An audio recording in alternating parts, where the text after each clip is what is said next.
If the seller likes the offer, you're going to get a text like this. Once they've accepted your offer, click Generate Creative Contract. Answer these questions. Now click Pipeline. iBox Cartel is going to sell the property for you, but not the property, the contract. Repeat the process to get multiple checks per month like this, or this, or this, or this. Guys, I can't make this up because it's real estate and it's recorded on public record. I've got 15-year-old kids doing this. Daniel McLean got 5234 Cole Road under contract and we sold that for $5,000. It would have been more, but the house had termite damage. What's more, Daniel's a 15-year-old. So if you want to start using BuyBox Cartel, it comes with my Discord and the link is in my bio, but I'm cutting off the users at 10,000. We simply can't handle that many contracts. I'll see you inside. I just cracked the code. This is going to piss a lot of people off, but I swear to God, guys, this is easier than working at McDonald's. Go to buyboxcartel.com. Go on Zillow, find a random house for sale. Put the address into BuyBox Cartel, scroll down and click Go Creative. It's going to spit out an offer for that property. Click Email. It's going to put your offer into an email template that you can now send to the realtor. If the seller likes the offer, you're going to get a text like this. Yeah, I think the bottom line is here is don't buy into these real estate schemes. Can we pull up the other one? Yeah, I think there's another one in the thread there. Yeah. What is he even fucking saying? And shame on you for joining his Discord. It's not the same dude. No. It's another guy. But the haircuts? Oh, the haircut one? Okay, yeah. Yeah. Try the haircuts. Charges me about $30,000 per session. That's all right with me.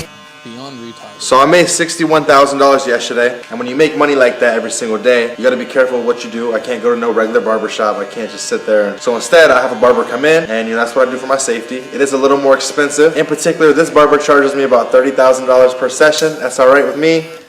It's all good. There you go, bro. Good looking out, my guy.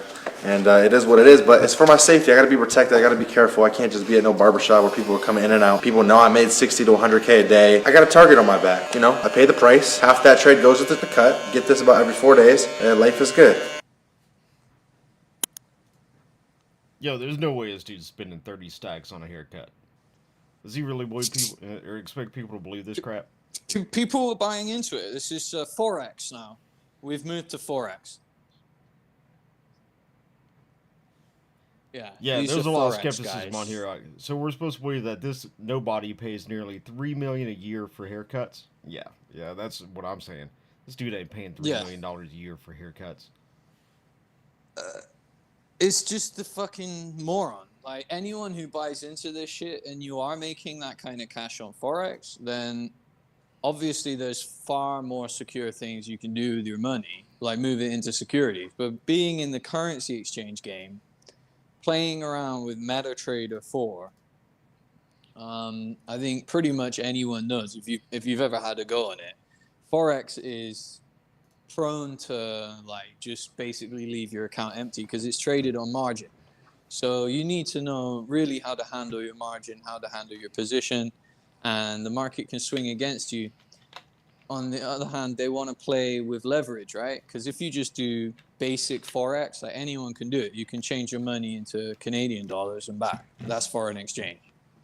But how do you make money with it is by going long and short on leverage, which means margin, which means you need to actually go to financial school. Like, you need to at least study or do a course or read a book on how margin works, because otherwise you're just going to end up margin calling, fucked, clearing your account, and seeing 100 times leverage. It sounds like a great idea. Yeah. Oh, Forex trade. I know one broker do 3,000 times leverage on a Forex trade. Yeah. And I thought the people. What was the Bitcoin exchange back in the day that everybody used to use? Because it's still running. BitMEX. Yeah. It's cut off for U.S. guys now, but can it go up to like 1,000 times leverage? I think they've added that now. Yeah, I'm not sure. Correct me if I'm wrong. It used to be like 100 times leverage. I think maybe they added more leverage. There's a few of them. And there was one guy I followed his stream because I had this, splinter in the skull that this is not real. And there's one guy I followed who was doing options on high leverage. He was an American. And every time, without fail, every time this guy's option come through, it fucked him. to the point where he stopped the stream in the end. So like, and that was a professional who traded on the mercantile that actually went to school, that learned options. I learned a lot about options off him. He was like, he'd swallowed an encyclopedia on it. He had actual experience dealing with managing other people's money.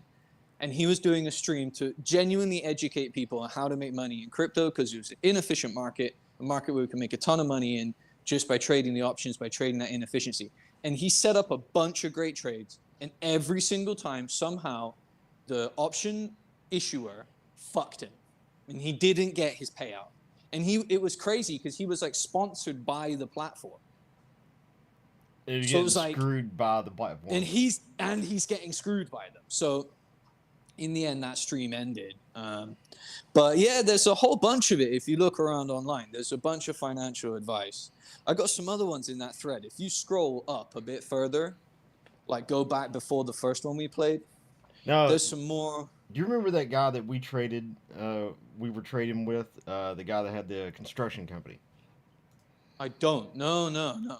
What happened to him? I guess he spent all of his money.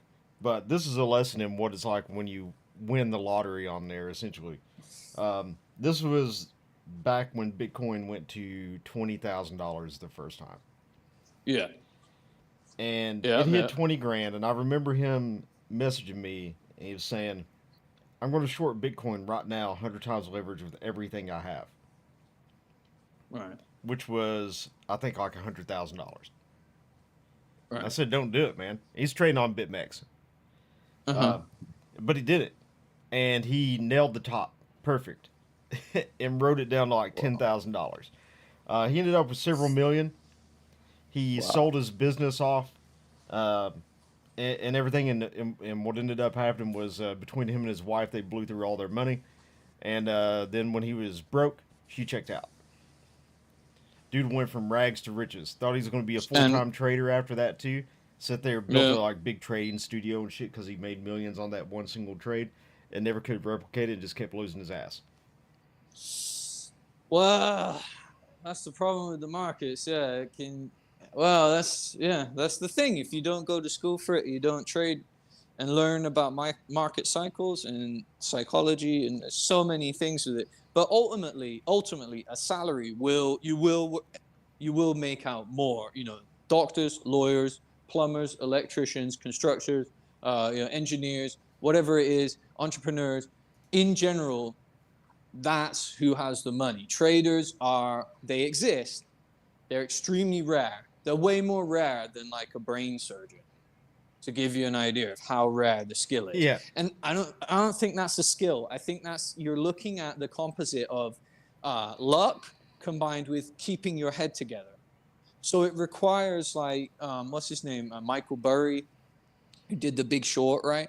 Like I don't think he trades it so much anymore. He doesn't do like such insane trades. But he blew up a fund on it as well. Like after that, everyone took their money out. So like the story of The Big Short, when Fannie Mac, whatever it was, the fucking home lenders went bankrupt. He bought loads of default credit swaps, right? So he's taking a massive bet against the market, $1 billion bet against the market, and it paid off. He was like, it made more money than he ever thought it would make. But after that, once investors were able to get access to that, they just start pulling all their money out of the fund, because that's the thing as well. If you fly too close to the sun, pull an Icarus, it worries everyone. Okay, in that instance, he come out of it smelling of roses, made a shit ton of money. But overall, a lot of funds don't do the same. And there's a really interesting fund at the moment, which is tracking CEOs that lift. So it's only got companies in its index that have CEOs that do physical exercise, like they either do weight training or they do a combat sport, and it's outperformed the S&P by a considerable amount. Really? So there's an interesting one. Yeah, and one of the big performers, which I was surprised to see, is Meta. Old Marky Zuckerberg has been hitting the gym, has been pumping trying to get iron, his swole on. Trying to get his swole on, and yeah, like Meta's returns are up massive, which confusing a little for me because I find Facebook as an really annoying app to use. awful. Instagram, a bit more fun. We know it's not making as much traction as X, but still, pretty much everyone under the sun is on Facebook, and it's working. I mean, they're making the return. So it's either Facebook, WhatsApp, or Instagram. You know, the meta castle there. Don't hear much about the metaverse anymore. Maybe it's gonna evaporate into the ether. Mark Zuckerberg news, though. What? He has recently come out and apologized for cooperating with the government during the COVID lockdowns to censor, quote, misinformation. Wow. Wow. Is he becoming more based, maybe? Maybe he's realizing after looking at the stats of X and what Elon's done that maybe this hardline censorship thing is not the way to go. Maybe they all become based now. Yeah, that probably is the new thing. But they're all on testosterone. Well, Jeff Bezos is definitely. He's on T. Jeff Bezos. Sorry, Yeah. I was thinking of the song. Yeah. The old song there, yeah. Oh, Bezos. He's like pumped out of his mind with like the real tight polo necks on. You know, like the muscle shirts. That's the He CEO even built look his now. rocket ships that look like giant phalluses. Well, what else is it going to look like? It's not going to look like a massive pair of tits, is it? It's not going to be a massive pussy they send into space. It's going to be a massive, solid, hard iron cock. And, yeah. It really Jeff does look like Bezos's a big cock. dick. Yeah, that's what it That's is. his- It's Amazon's big dick going into space. There's his cock flying into space. But yeah, he's on testosterone. I don't know if Elon's on it, but it seems to be the thing to do for CEOs. You got to lift, you got to take T, you got to get super base, you got to have grass-fed meat, only grass-fed, no seed oils. You see where I'm building it up into here, yeah? You see what's going on here. The world is becoming super based, uber based. Apart from, of course, the French, Macron. Who, Oh my God. my God, what is going on there? Anyway, yeah, we're really opening up many cans of worms. If you want to look back in the thread there a little bit, there's some more extremely questionable. Oh, you've got one of them playing now. Yeah. We got one pulled up. That's- Before we hit the audio on that, I just want to tell Yeah. the viewers, make sure you head over to MagDump.net for some awesome t-shirts. Right now, big sale going on. Everything's $21.99. You can get an extra 10% off on top of that with discount code SAVE10. And make sure to check out the new Hallonade shirt. It's awesome. I had to get my wife one. So that one right there, people are going to love it for Halloween. Get a Hallonade. Who doesn't want that? Right. I want one. I had to get my wife one, but I want one now. But anyway, let's see what this obviously financial guru has to say. Yeah. Let's listen. Money. So remember that. Use your money to buy time. Don't use your time to save money. Don't use your time to save money. Use your money to save time. Buy back your time. A lot of people make this mistake and they do everything in their business when they don't understand that they could hire somebody at $15 an hour to do half the work they're doing, which makes them more efficient, which makes them get more critical things done, which makes their business make more money and grow faster and makes their asset worth more money. So remember that. Use your money to buy time. Don't use your time to save money. Don't use your time to Yeah, that's great and all until you hire so many people that you're not making money. I mean, $15 an hour adds up real quick, especially when you're a small business. And Right. here's a great example. We sold nearly $1 million, actually it was over $1 million per month in firearms and accessories and ammunition. And we shipped it all with 5 employees, counting me. So you don't need to hire a whole bunch of people. I don't know. I think that's crap. It's total crap, bro. Especially when you're a company like us, which works on extremely thin margins, and by extremely thin, I mean razor thin margins. A 2.5% profit is about what you're going to make to be competitive online in the firearms world. So you're not making a lot of money, Yeah. and that's before any overhead. Well, it's a race to the bottom. We got to provide the firearms for the most Yeah. competitive price, and that's what happens. That's just the situation. So this guy has a couple videos. Load up another one of his. Yeah. He's got a couple. Yeah, he's got one right behind that one. Let me pull it up here.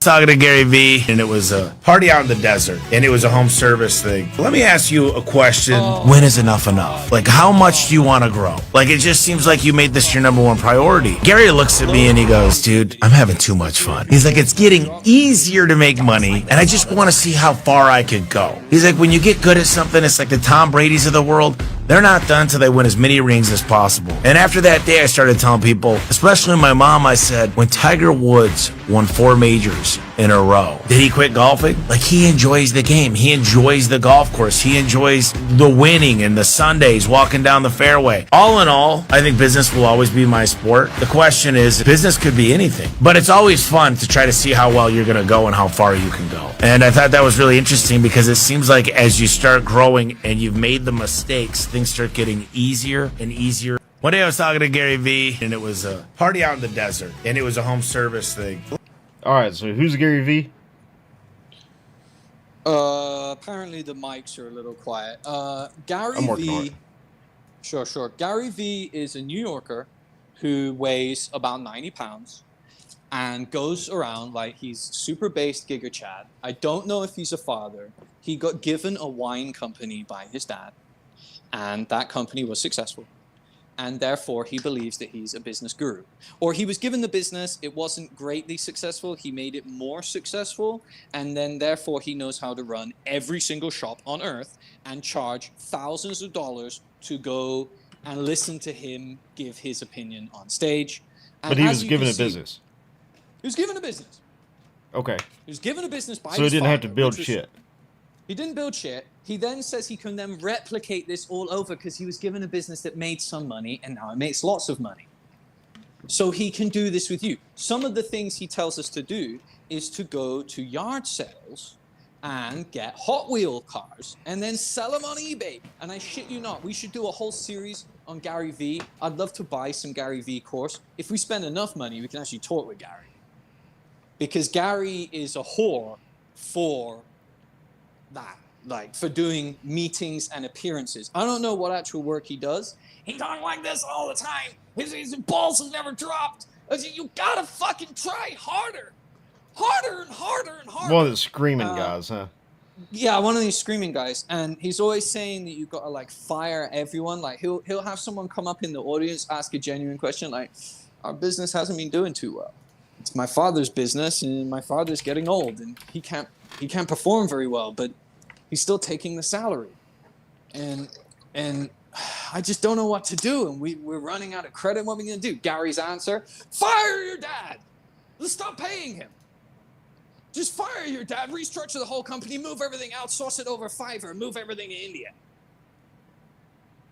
Yeah, that sounds great. I'm not literally quoting him. I'm probably taking him out of context, and it is for comedic effect. You know, don't quote me on that. But that's the kind of gist of working with the Gary Vee presentation. The guy is loved by so many, and any time I meet a Gary Vee fanboy, the cringe sets in, and I just got to troll. I just got to hear about the latest Gary Vee bullshit. And this example of this guy here, which praises Gary Vee, is the archetype. I don't know what business this guy's in. Again, I feel he probably inherited it or he's in a very fortunate position. He then starts to extrapolate it that he's a fucking genius, right? And he knows about golf. And so apparently he knows about Tiger Woods and why Tiger Woods is a golfer, and that has a duality or some kind of line that can be drawn between the success of an incredibly talented child golfer gone superstar whose father coached him to be that. That has changed into why this guy runs a business, because Tiger Woods keeps playing golf. What? This is like smooth brain knuckle dragging shit. They don't deserve money. They shouldn't have the money in the first place.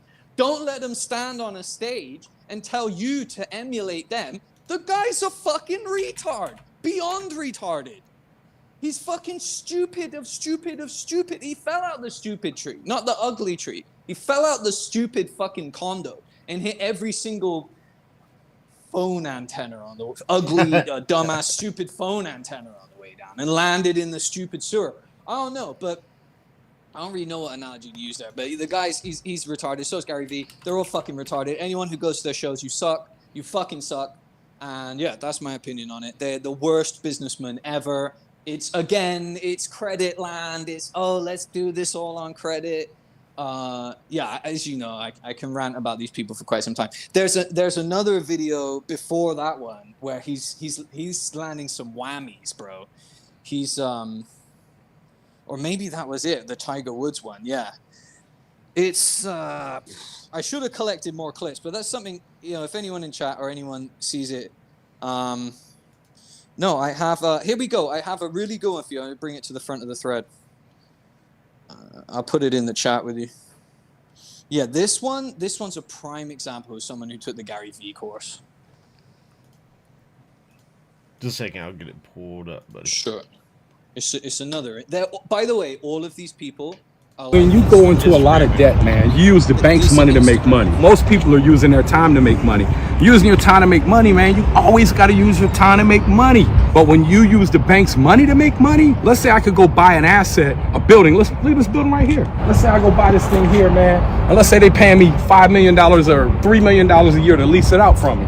And I can go borrow the money from the bank to buy this, and I got to pay the bank $2.5 million a year out of the $3 million. I just borrowed the money from the bank and made $500,000 off borrowing the money from the bank. But people are conditioned to think that paying off debt will make you wealthy. Man, it's the dumbest shit ever. They be 60 years old. If I just pay this last loan off, I can retire. I'm like, why couldn't you retire sooner? Because they come from a scarcity family with a scarcity mindset that thinks debt is bad. So you know what they do the rest of their life? They work for somebody that has debt.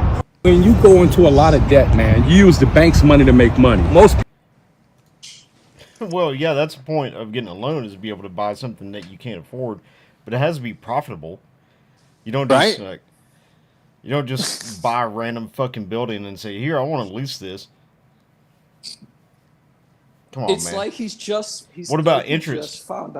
He just found out about the bank and loans, and he's like walking around town like, "Oh, did you know you can like buy a building?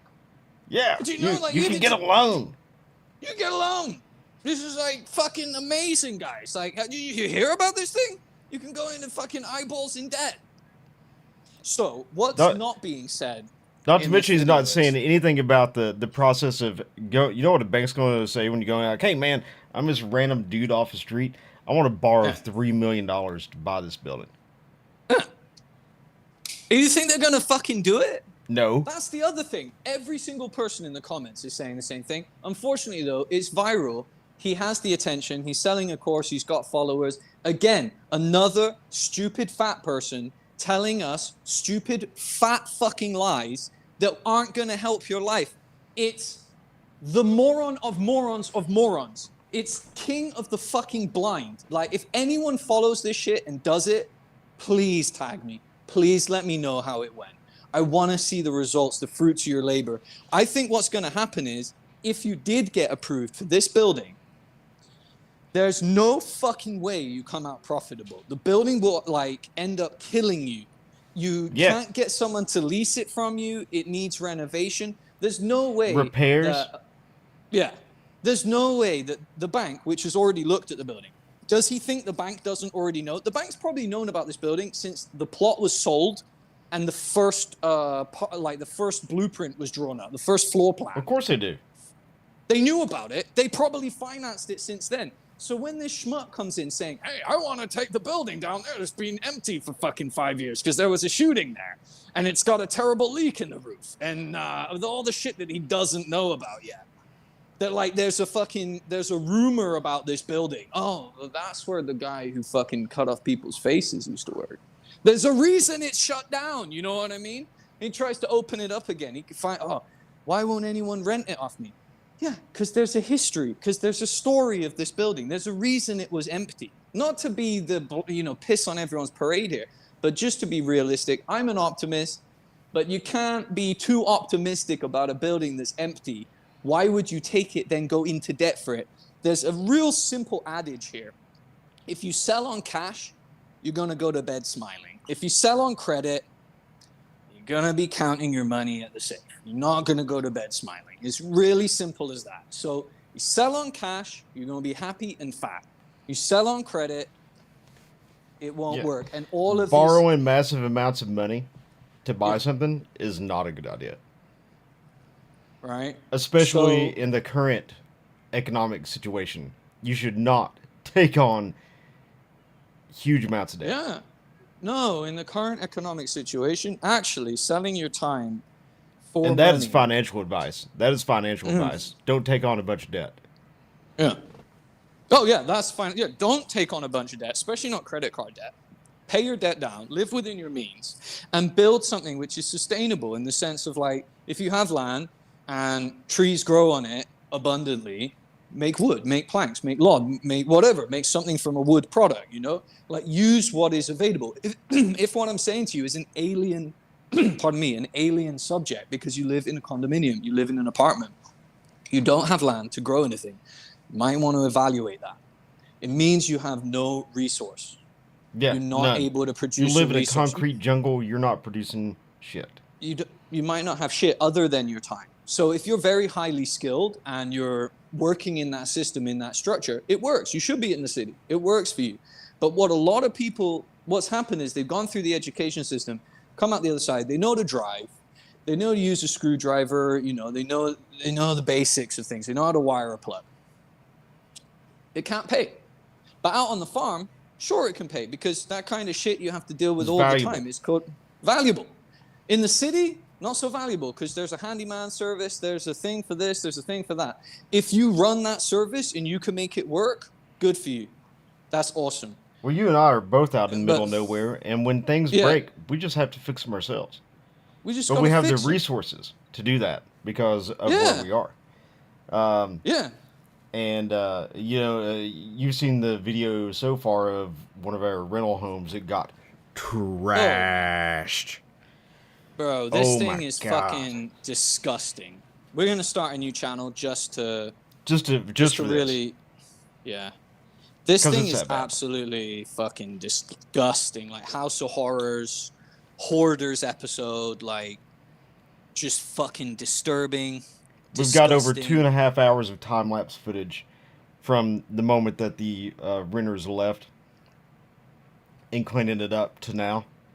And in that 2.5 hours of time-lapse, we've managed, and actually with the footage we recorded today, it's probably about 3.5 hours of time-lapse. We've been able to pick up the garbage and tear the floor joists out that are rotten. Some of them weren't even attached to anything. They were just hanging out. And these were repairs that the longtime renter had supposedly made. And it's just, you have to see it. You have to see it to believe it. I wish we had smell-o-vision because it's an entire experience. It looks really bad, but believe me, when you were in there and you had to smell it, way worse. It's the most disgusting thing I've ever seen in my life. And here's the double whammy, guys, is the guy that was living there, he was actually the farm hand. He was supposed to be the person to take care of the property for years. He did not do any of that. So he was someone who could actually do all the stuff I'm talking about. Like he knew his way around a toolkit. And so even if you know how to use your tools, it's a prime example. It's all about mindset of where you're at. Not to sound like one of these life coaches, like Jesus fuck, but it is about mindset.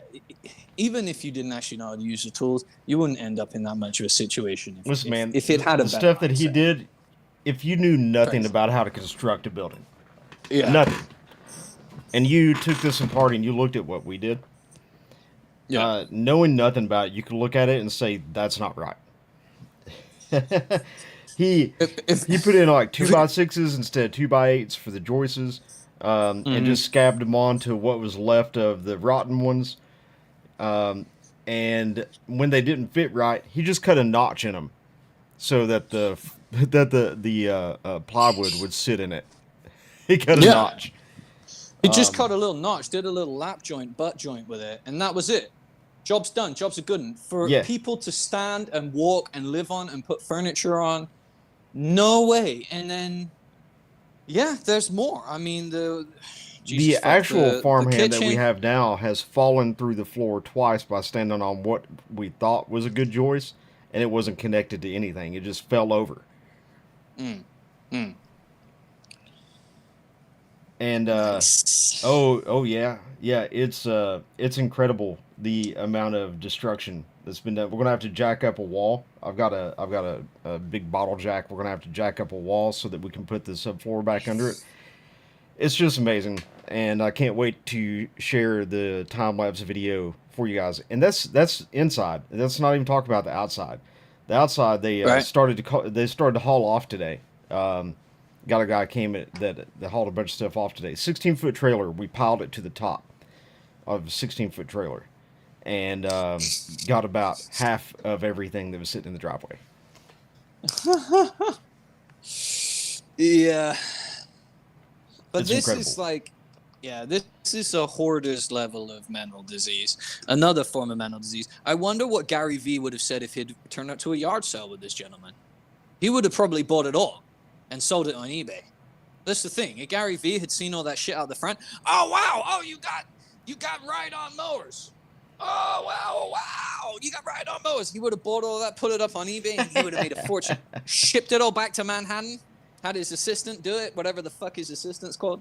But yeah, no shit, we'll do it on another stream. I don't have the clip prepared, but this guy literally drives around wherever it is, somewhere in the suburbs outside of New York, and he literally goes up to all the yard sales and gets a boner over Hot Wheels, over fucking trash that people are selling at their yard sale because they want to get something new. And he'll turn up there and he's like, oh wow, look at this Hot Wheels. There's no way, man. People don't get that lucky. No, I've seen a clip before where he was boarding a plane and he's like almost holding the plane up because he's trying to take a phone call about whether or not they managed to acquire some of these Hot Wheels. What? Yeah. He's like really into Hot Wheels. Hot Wheels is his investment vehicle. Oh, man. There you go. And they're vehicles, right? Yeah. I mean, I guess. I mean, there's probably somebody out there that's like hardcore into Hot Wheels and shit, but I just don't see how the investment of time into researching these Hot Wheels, whatever, man. People are into weird stuff. They're into weird stuff. Yeah, I'm just saying quit it all and do something better with your time. That's my feedback on it. And same with this guy here, the gentleman telling that you can just rent this building out. Bullshit. Don't look at doing anything like that till you have at least a basic business working that balances the books. Other than that, it's already have stable income before you try and attempt to do something like this. That way you have a fallback. Don't just go into something like this blind. That's insane. Totally insane. So yeah, there's that. I mean, when I started off with selling firearms in the gun store, all the guns in the counter were literally my guns, and they just said display on them. If somebody wanted something, I ordered it. You know why? Because I wasn't going into debt. Yeah. That was very wise. Yeah, man. I took on debt when the business became bigger after about a year. Then I started taking on debt. But until then, no. But that's more cash flow debt. Like you're paying it back straight within the time. It's just like to move the inventory, you need to have cash flow. Yeah, when you start getting bigger, you have to have the cash flow debt, which is totally different from going and getting a loan. In fact, it's much more restrictive because cash flow debt, you're talking like 30 to 60 days to pay back the invoice. Yeah. And I bet none of these guys talk about that or even know about that. I've never heard them talk about it beyond the fact that they're just letting people know that you can get yourself into a massive amount of debt on a commercial property or on getting a load of condos. And then you can rent them all out for a higher rent. And like everything's going to be fine. Now, I know personal experience, like someone I know close to me who has done this repeatedly, serially done this for over multiple decades. At the beginning, it did work. This was a viable business model. You could build glorious ideas and the bank would fund it, and there was a client base. So it was more a case of, are you going to be the guy that gets up in the morning and makes this thing happen? And he was the guy who made that happen. So he built hundreds of homes and made the money from that. But continuing to do that, that was the 80s. That was the 90s. Now in the 2000s, you could still kind of do it, but something big happened in 2008. And don't let that be forgotten, right? The housing market crashed. And it's kind of at that point now. And yeah, it's just, it's built up again since. But it's in a situation where you got BlackRock buying it all up, renting it back out. You got the youth either split between wishing they could afford a home or never wanting to buy one, and they're still supporting it. So you don't have such a beautiful market as before. And of course, the amount of couples Look how many 30-year-olds that are still living at home with their parents because the prices of houses are so high. You got that, and you got the 30-year-olds who are perfectly content to live at home with their parents and play a video game and stream it on Twitch and tell us how they're based as fuck. And and they're just streaming on Twitch. And I'm not pulling shots at anyone. I'm just stating the obvious that there's a ton of people out there who play video games for a living. The fuck is that? And they stream all day on Twitch. The fuck is that? And they make a ridiculous amount of money for it. What the fuck is that? It doesn't. There's no. They're entertainers, maybe. I don't know, but it's. We don't make a dime out of streaming. We do this for fun. We might sell a few shirts or something, but no, genuinely is for fun, and it's good to be able to put something out there and connect with people, meet new people. But there's a ton of other streamers out there that are doing it because they have to do it. It's their only form of employment. Like at that Chode that went on the attack spree on YouTube was bitching about how his videos only produced him like $500 a month and he wasn't able to pay his bills. Well, go get a job. Get a job. He doesn't know. He's unemployable. They don't have a skill set. Their skill set is watching YouTube videos. Yeah, we make YouTube videos. We do the live show and all this, but again, it's because we want to, not because we have to. Yeah. It's just for fun to hang out with everyone, At the end of the day, there's other stuff to do, It's a chance to socialize and put a point across that would otherwise just rattle around inside the cranium. And Paul and I don't just do, Gun Coyote either. We have other jobs and responsibilities too. Paul's got a farm. I've got a farm. We got both got kids to take care of, wives. So there's a lot of things going on there.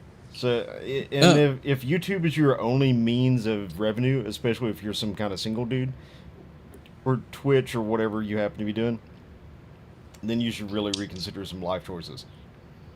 Yeah, I'd say the same with that, and also for the boxers, the people who think they're gonna get big through the UFC and from these kind of things as well. There's a whole bunch of people who they're trying to do the Conor McGregor route, and while it's a crazy story of Conor, beautiful story of someone who literally rags to riches, like the guy had nothing and was just focused on his training. Yeah, it's like the Rocky story, right? Whether or not it's going to happen to you or it's even the right choice, it's a choice for some people. Whether or not it's the right choice for you, I think, that would be, it's for the fighters because of this YouTube boxing thing, you know what I mean? There's loads of people who make a fight profile that, do the amateur fighting. And one thing you got to remember is that you get hit in the head enough times and you're going to have mega problems in your 40s. You won't be able to enjoy any money you're making. Do we even know if because you'll have McGregor's, Alzheimer's. You're going to have Alzheimer's, Parkinson's. You're going to have all kinds of problems. Do we even know if Conor McGregor is going to be okay in his old days? We don't know. We have no idea. So the odds are no. Yeah, the odds are no. He's been bashed in the head a shit ton of times. Now, the only way you can do that and get paid for it is by doing that for a military. By getting paid, and then you get your VA, and you get some kind of compensation. Or, well, maybe if you do PMC. But there's no way as a fighter you're really going to get looked after post-career. You're going to get smashed in the head a shit ton. You can run a fight school. About it. Or maybe you can go into Look some at Mike completely Tyson. different career. Mike Tyson went broke. Oh yeah, Mike Tyson does weed now. He has a weed farm. Oh yeah, he's Tyson making weed. tons of money off that. Yeah. But you know, when he got Lucky guy. tied up with Don King almost ruined Mike Tyson. Yeah. Of course, that's what Don So- King did. You know, that was Don King's MO, was just take the wealth of all the fighters that he supposedly represented. Right. So there's a lot of ways to make money by just learning how to be good at something and continually providing that service and delighting your customers. And if you want to do something that involves getting hurt, potentially fatally, you should do it where there's an umbrella of protection and valor and a fact that doing it meant something. Because let's be honest, I don't want to degrade anyone in the sport of boxing, but let's just be completely honest, right?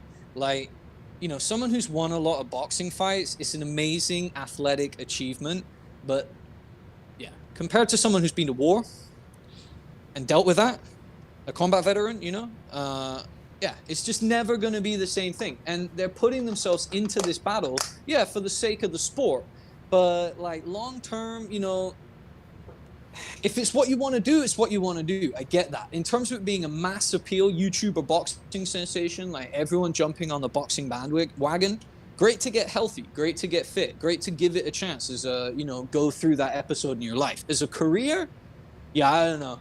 Look at Ryan Garcia. The kid's fucking cooked. Got hit in the head too much. Now he believes in stuff we're about to lead into. It's a good segue there into Alex Jones. But yeah, you know, Ryan Garcia, young guy, incredibly talented boxer. I've followed him for a long time. I love the sport of boxing. Unfortunately, he got mashed in the head far too many times. He starts talking about really far out there theories, should we say. I don't want to use the term conspiracy theories. They are theories which I don't even know qualify as conspiracy.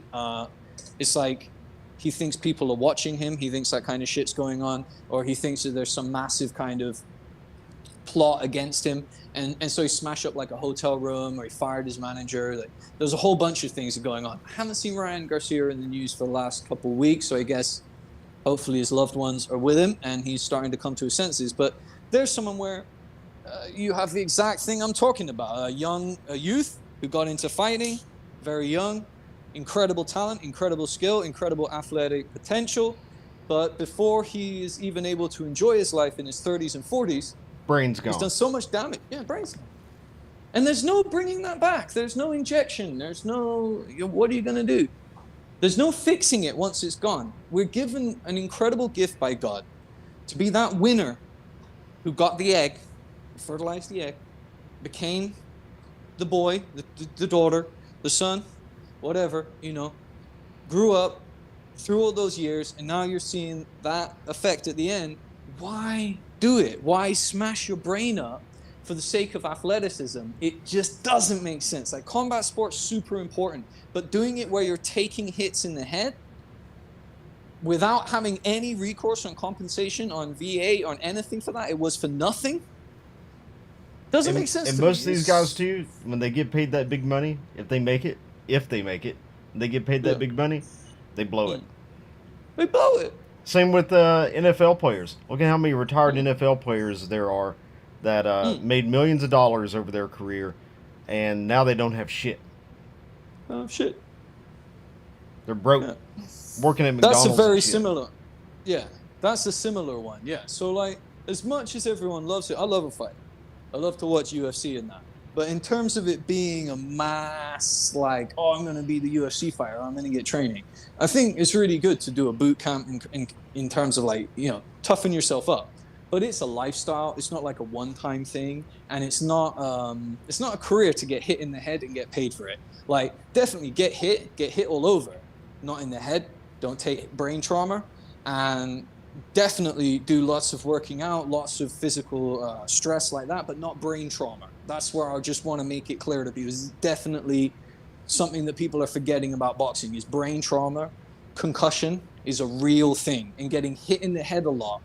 Also, breaking bones. If you break a bone, it's not going to heal back the same. No. Not going to heal back the same. You don't want to do that as a young man is breaking bones. I used to know a boy who used to break his knuckles all the time because he wanted big knuckles. His old man told him, you want a big hand, you just got to keep breaking your hand. Yeah. Then you're going to have arthritis. He's not doing so well in his 16s, and he ain't doing so well in his 20s because of this fucking hand conditioning, which was to hit his hand with a lump hammer. Yeah. Believing now he can't use his fucking hands. Now he can't do shit. He's like already disabled, but yeah, he has ridiculously big hands. He has they look abnormal on his body. He has an insanely large knuckle, which means he's incredibly intimidating to some people. But well, in England where they don't have weapons, this kind of thing really works. So yeah. But hey, stories. Let's load up the Alex Jones thing about Tim Walz being a commie, bro. I mean, it's I got one here. You pick. We got a female chauvinist, or we got Tim Walz being. Well, I got this female chauvinist one pulled up right now, so we just gotta turn the audio on.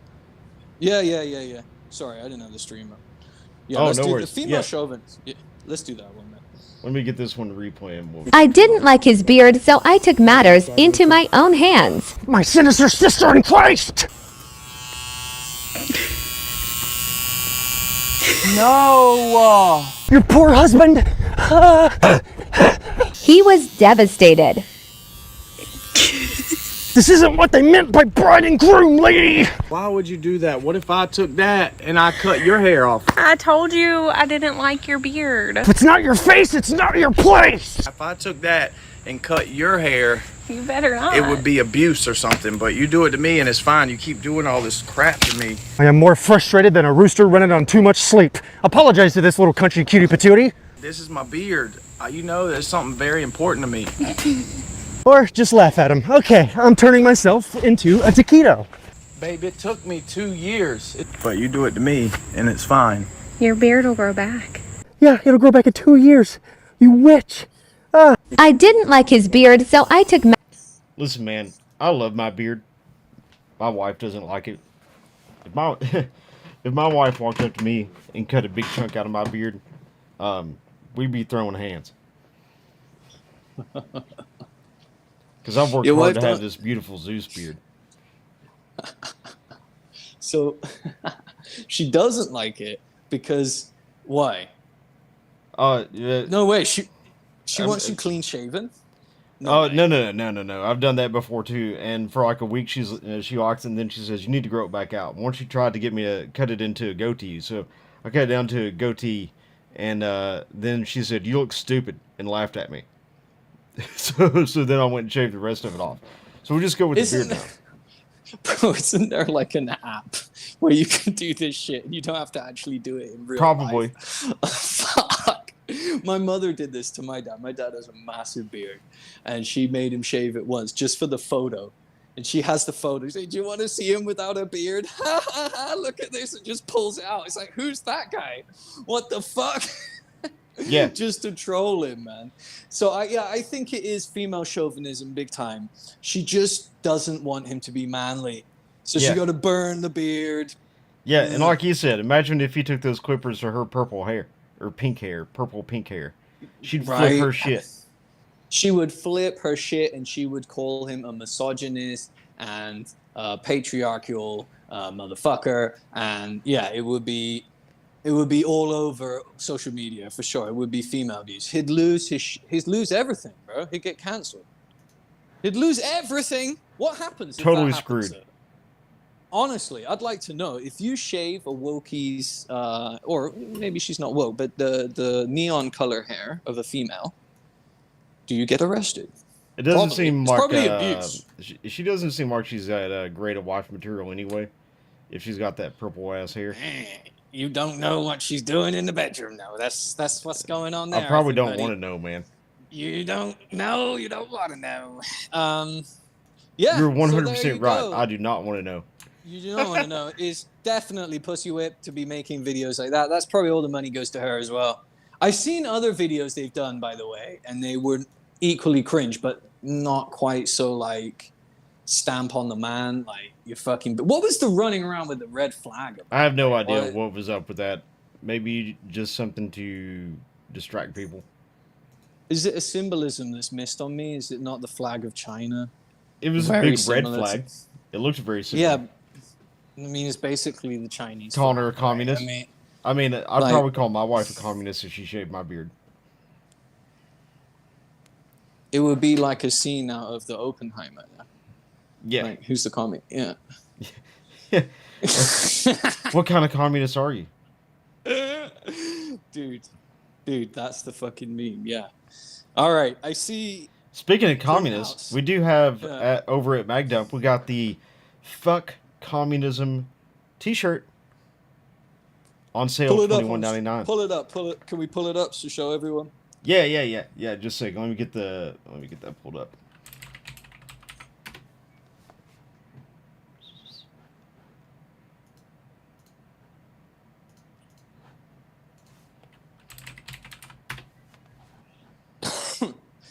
Because speaking of commies, we've got some news on commies coming up as well.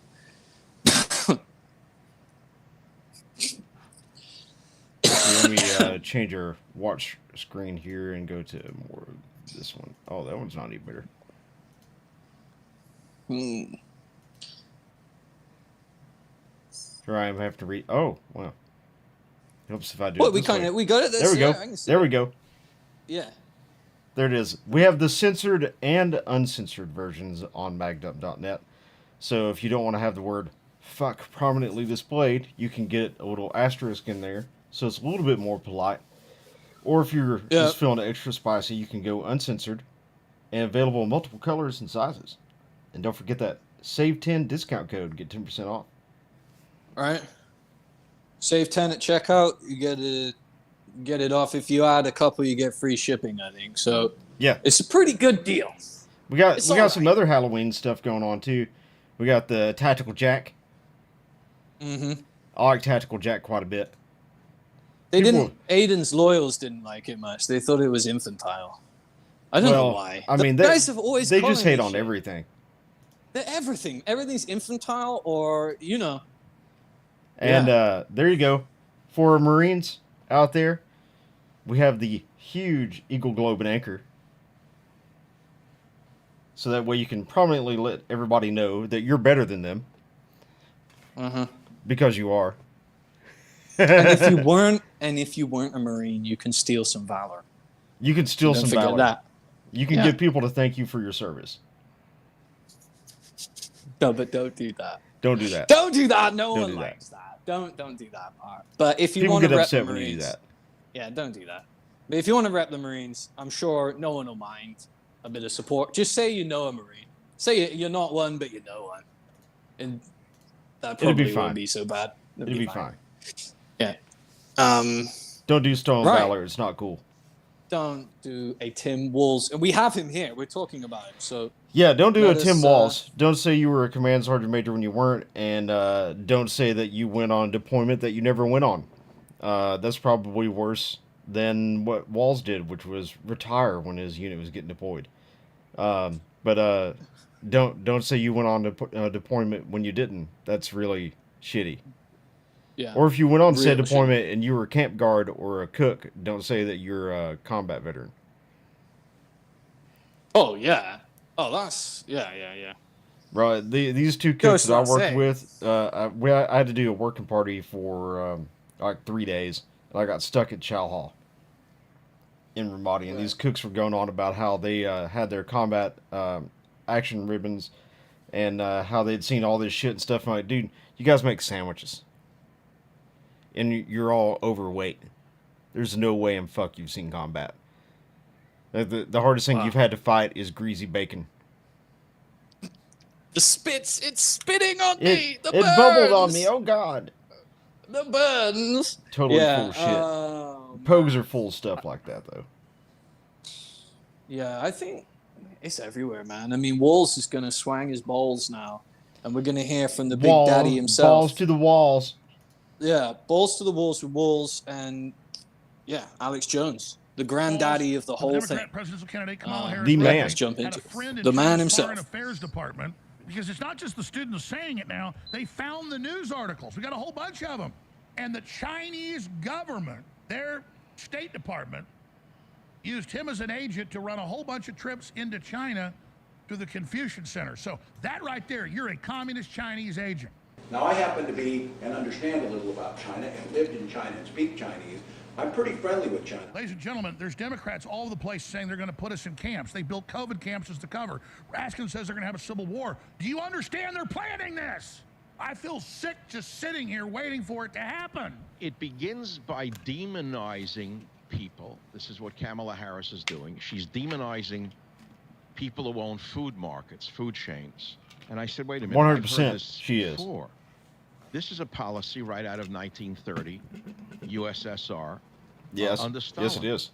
The demonization is the beginning. Collective The farming end is comes the from this. imprisonment and or execution of people they don't like. The resistance of the Soviet peasants is so great that the communist state mobilizes 27,000 city dwellers, mainly militants from Moscow and other main cities, who are shipped in from the cities. Let's imagine BLM or Antifa being hired by Harris Waltz to go into the farms. And they go out there and they start to beat people up and steal their grain and send it back to Moscow so the elites can eat while the peasants starve. If you think it can't happen here, you're a bigger idiot than your mother thought you were. Yeah, that's what price control is going to lead to. This so-called price gouging on food. It's not price gouging on food, people. These companies are not price gouging you. This is what terrible policy and inflation does. Then I'm going to go right to the heart of why this is happening. We have Tim Walls with more information. There is no price gouging. It's problem, reaction, solution. We have a situation where they are creating inflation through energy independence being nuked. We now have complete dependence on foreign bodies. We don't have energy independence anymore. And so therefore the price of everything is set by the energy it costs to produce it, to transport it, to keep the lights on. You know, this is affecting everything. So it's a way for them to turn up the gain, to raise the baseline for what it costs to live. Now remember, living is free. You can live for free, pretty much. If you have access to water and shelter, okay, you won't have electricity, I mean, you have solar, but at some point, maybe you can go off grid and live for free. It's true. Of course, yeah, you're gonna need to interact with society. You can't completely be self-sufficient. Really, like, of course, it's a challenge some people take on, and there's something that, yeah, some people want to romanticize about. It's not going to be much fun. You're going to need to be raising, you know, some animals. Everything. You're going to need You have to do everything. And you're going to live a kind of life of peasantry in somewhat, because you're going to spend the whole time toiling over land and chores, and you're not going to have what you call a normal life, a middle-class life, simply because, like, by being self-sufficient, yeah, you know, it consumes all of your time. So dividing the time out between different occupations in capitalism definitely works. It provides a brilliant way of life for everyone. And taking that away and saying that we have not got a good balanced free market, that the economy is price gouging people because they just want to do that, and it's sort of demonizing them. I would say it's a very flat view of the world, a very two-dimensional view of the world, a very uneducated view. Yeah. Of Here's the world. one thing to help people understand why your food costs so much. Go look at the price of diesel. No. Because guess what? Exactly. Almost all your food is manufactured by using diesel-powered vehicles, and then is transported by using diesel-powered vehicles. So if everybody that is involved in the entire production process of your food is using diesel, and that diesel costs $4.50 per gallon plus, right? And you have to get that to market, then think about all the diesel it's used to deliver that food and how much that's going to affect the price. Now imagine if that diesel was $2 a gallon, which it was under the Trump presidency. Which is what it was. And now it goes even further to something as simple as buying a can of Coke, to just buying a gallon of milk, right? That has to be refrigerated. Those refrigerators are run on electricity. That electricity is generated through, there's tariffs and taxes all involved in this. There's the energy huge market. Taxes for the energy market. That's how the inflation has come about, is that quite simply, under Trump's term, because he was educated in business. He knew how businesses work. He knew how it worked better than me, better than you, better than anyone, I think. Because at the time, when he started pulling those levers and making those changes in those executive orders, he was a crazy man, a madman. He was a heretic. You know, he was, just changing things all over the place. And I had to eat my own words. I couldn't believe that a cheap dollar would work so well, but it does work well, and we know, and we see the proof of that. And don't let it be forgotten, because it wasn't a new thing that he'd done. He just simply brought back something from a long time ago that we mostly lost with losing the gold standard. Is that access to cheap money, access to the market like that, is what is the blood flow. It's what makes the business flow. So, in order to have business, in order to have economy, we need to be energy independent, which goes all the way back to Henry Ford's first vehicles. Yes. Everything was about energy independence. So we cannot be under the governance of a foreign body that is telling us, how much it's going to cost to live, which is what it means when we are energy dependent. And sustainable energy can happen. It already kind of is sustainable. No, we didn't put the oil in the ground. It creates itself. We didn't put the gases in the ground. They're naturally occurring gases, So this idea of the oil is going to run out, and that if we keep burning it, think about what a volcano puts out. There's no way that we can really factor into the whole big picture of climate change or global warming or any of this. The climate's changed, the weather changed, it moves, it changes. There's seasons, there's years, there's 5 year, 10 years, there's hurricanes, there's El Nino. There's all of these things. The weather even flow. the oil production by the planet is not finite. It's definitely not finite. The core of the planet Definitely is not. always producing more oil. It's a cycle, that we literally cannot stop. We can't stop wildlife dying. We can't stop plants dropping their leaves. That's the thing. You cannot stop a plant growing, so how can you stop oil flowing? It's fucking impossible. You literally cannot stop it. How much money is spent by just your state alone to clear the highways and clear the power lines to ensure that this system that we're talking about, this beautiful system, that it works? It requires maintenance. Part of that maintenance is using the weed eater, is going out with chainsaws, is cutting these trees back because they just won't stop growing. And there's no stopping that. That shows you the abundance of life. So don't let the Matrix, the city, pull this veil over your eyes to think that it's finite, that it's in some way controlled on a tariff, on a bean counter. Doesn't exist. The trees will keep growing. The weeds will keep on growing. They'll overgrow the roads, and we'll have to go out and cut the brush back.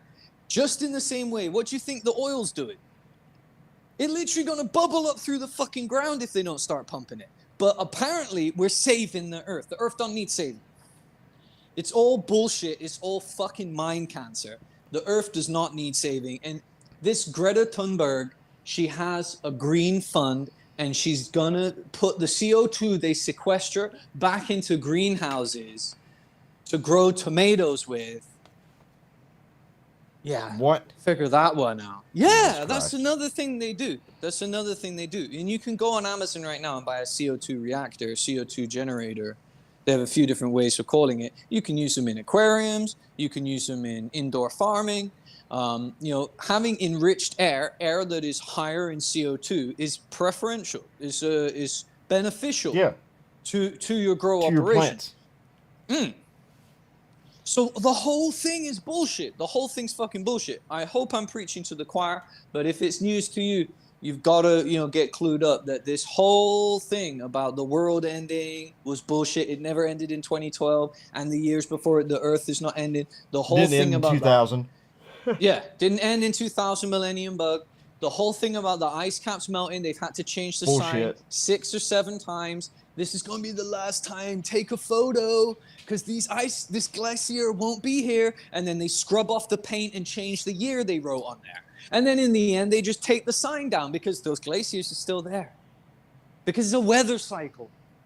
And that's our planet. It's a weather cycle. So it doesn't back really in the 70s, they were worried about global cooling and having a frozen planet.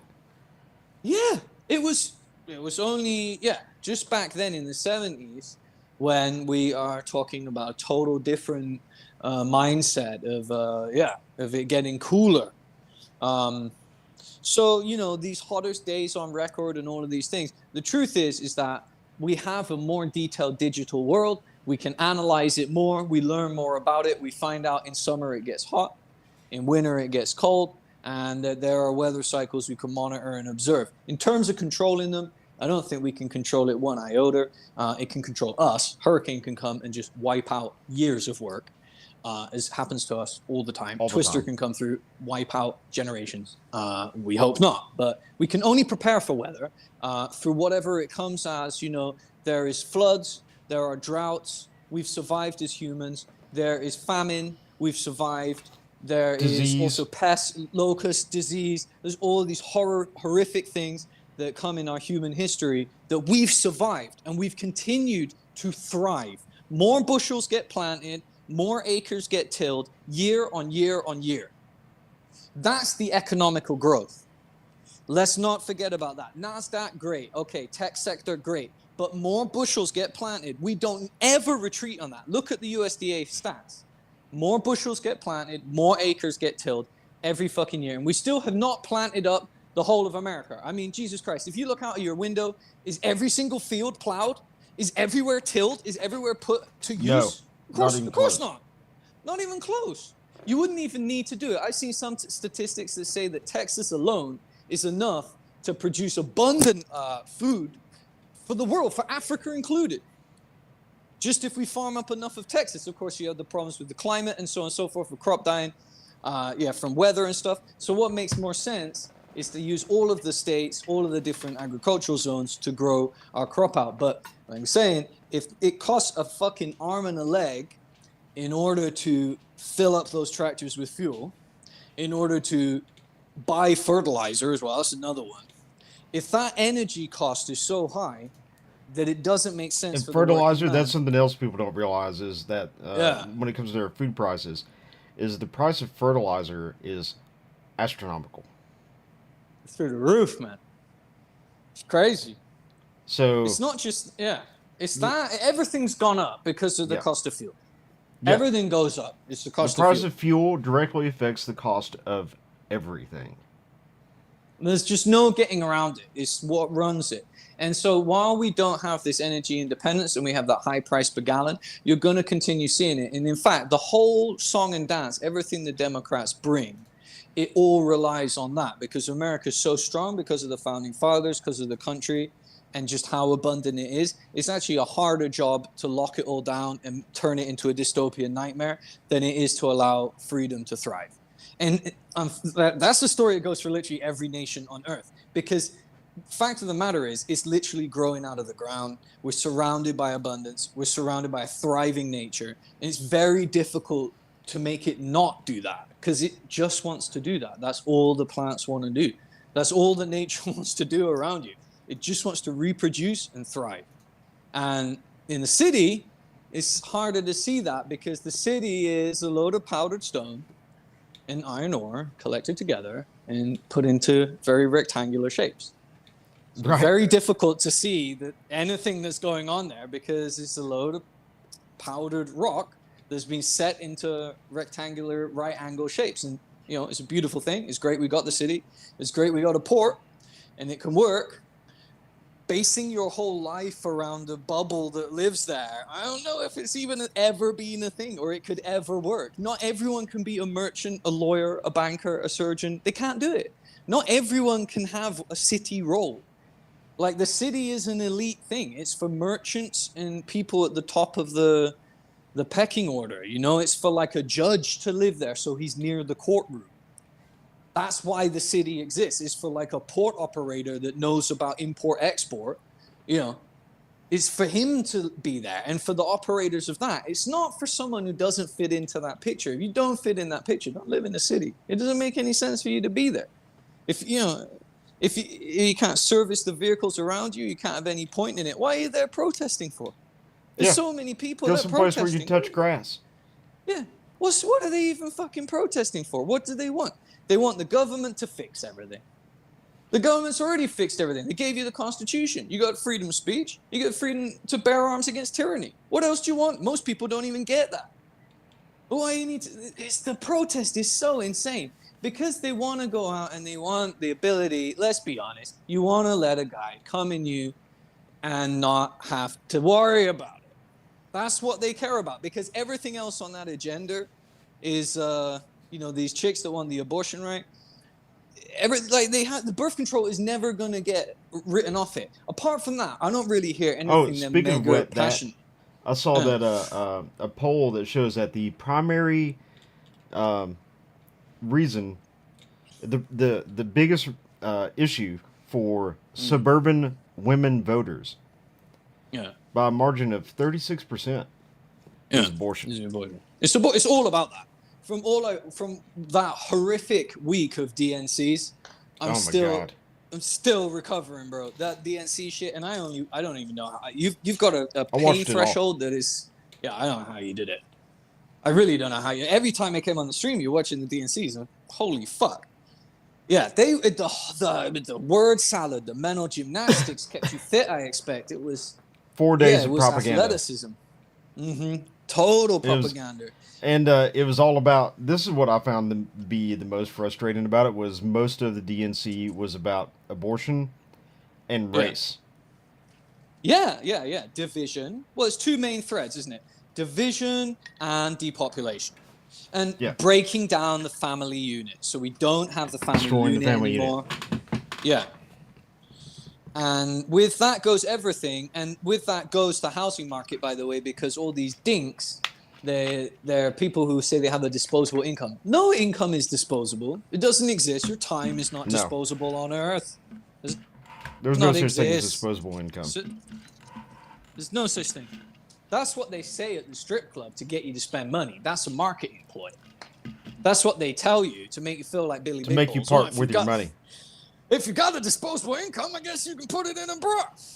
You don't have it. There's no such thing as disposable income. You could be buying land with that. You could be farming something, or you could be growing or researching something or doing something. Man, if I had the money back, I'll spend on strippers.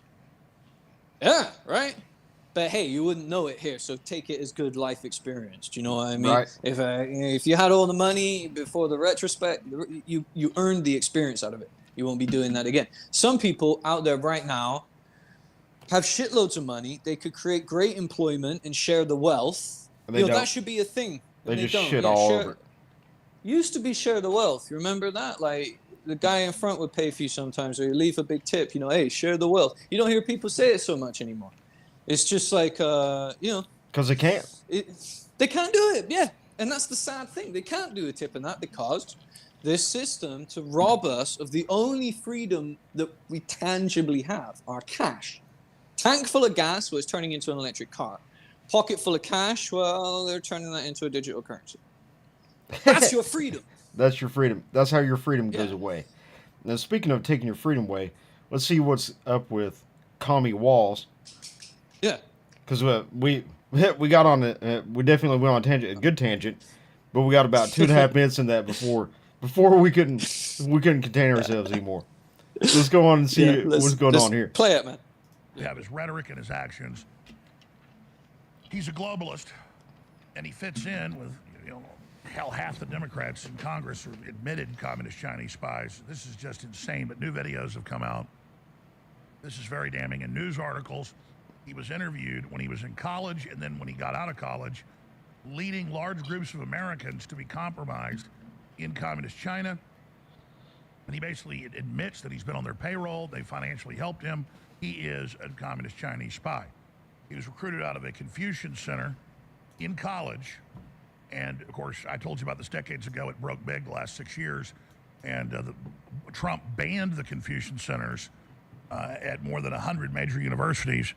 And we've gone and actually infiltrated them here at UT in Austin. And, I mean, it is open Mao Zedong, take over America, communism, re-education camps. I mean, and we've got Walz's wife saying when they were burning down the city, she loved it and opened the windows, she could smell the burning tires and thought it was wonderful. But then he was in charge as the governor in order to stand down. I mean, this is just incredible. And we have his students saying, look, he told us that Mao was great. He supported killing people at Tiananmen Square. And he would hand out little red books to everybody and was a collector of Mao Zedong paraphernalia. And, of course, you have the leader of Canada, Trudeau, saying he admires Xi Jinping and communist basic dictatorship. You have a Lenin bust at WF heads and then founders Klaus Schwab's office. He does interviews with a big bronze Lenin head behind him. I mean, these people mean business. And it confuses folks, and they go, why do you have these ultra-rich, powerful people supporting communism? That's been the way it's been since it was developed. And I'm going to explain that. That's coming up.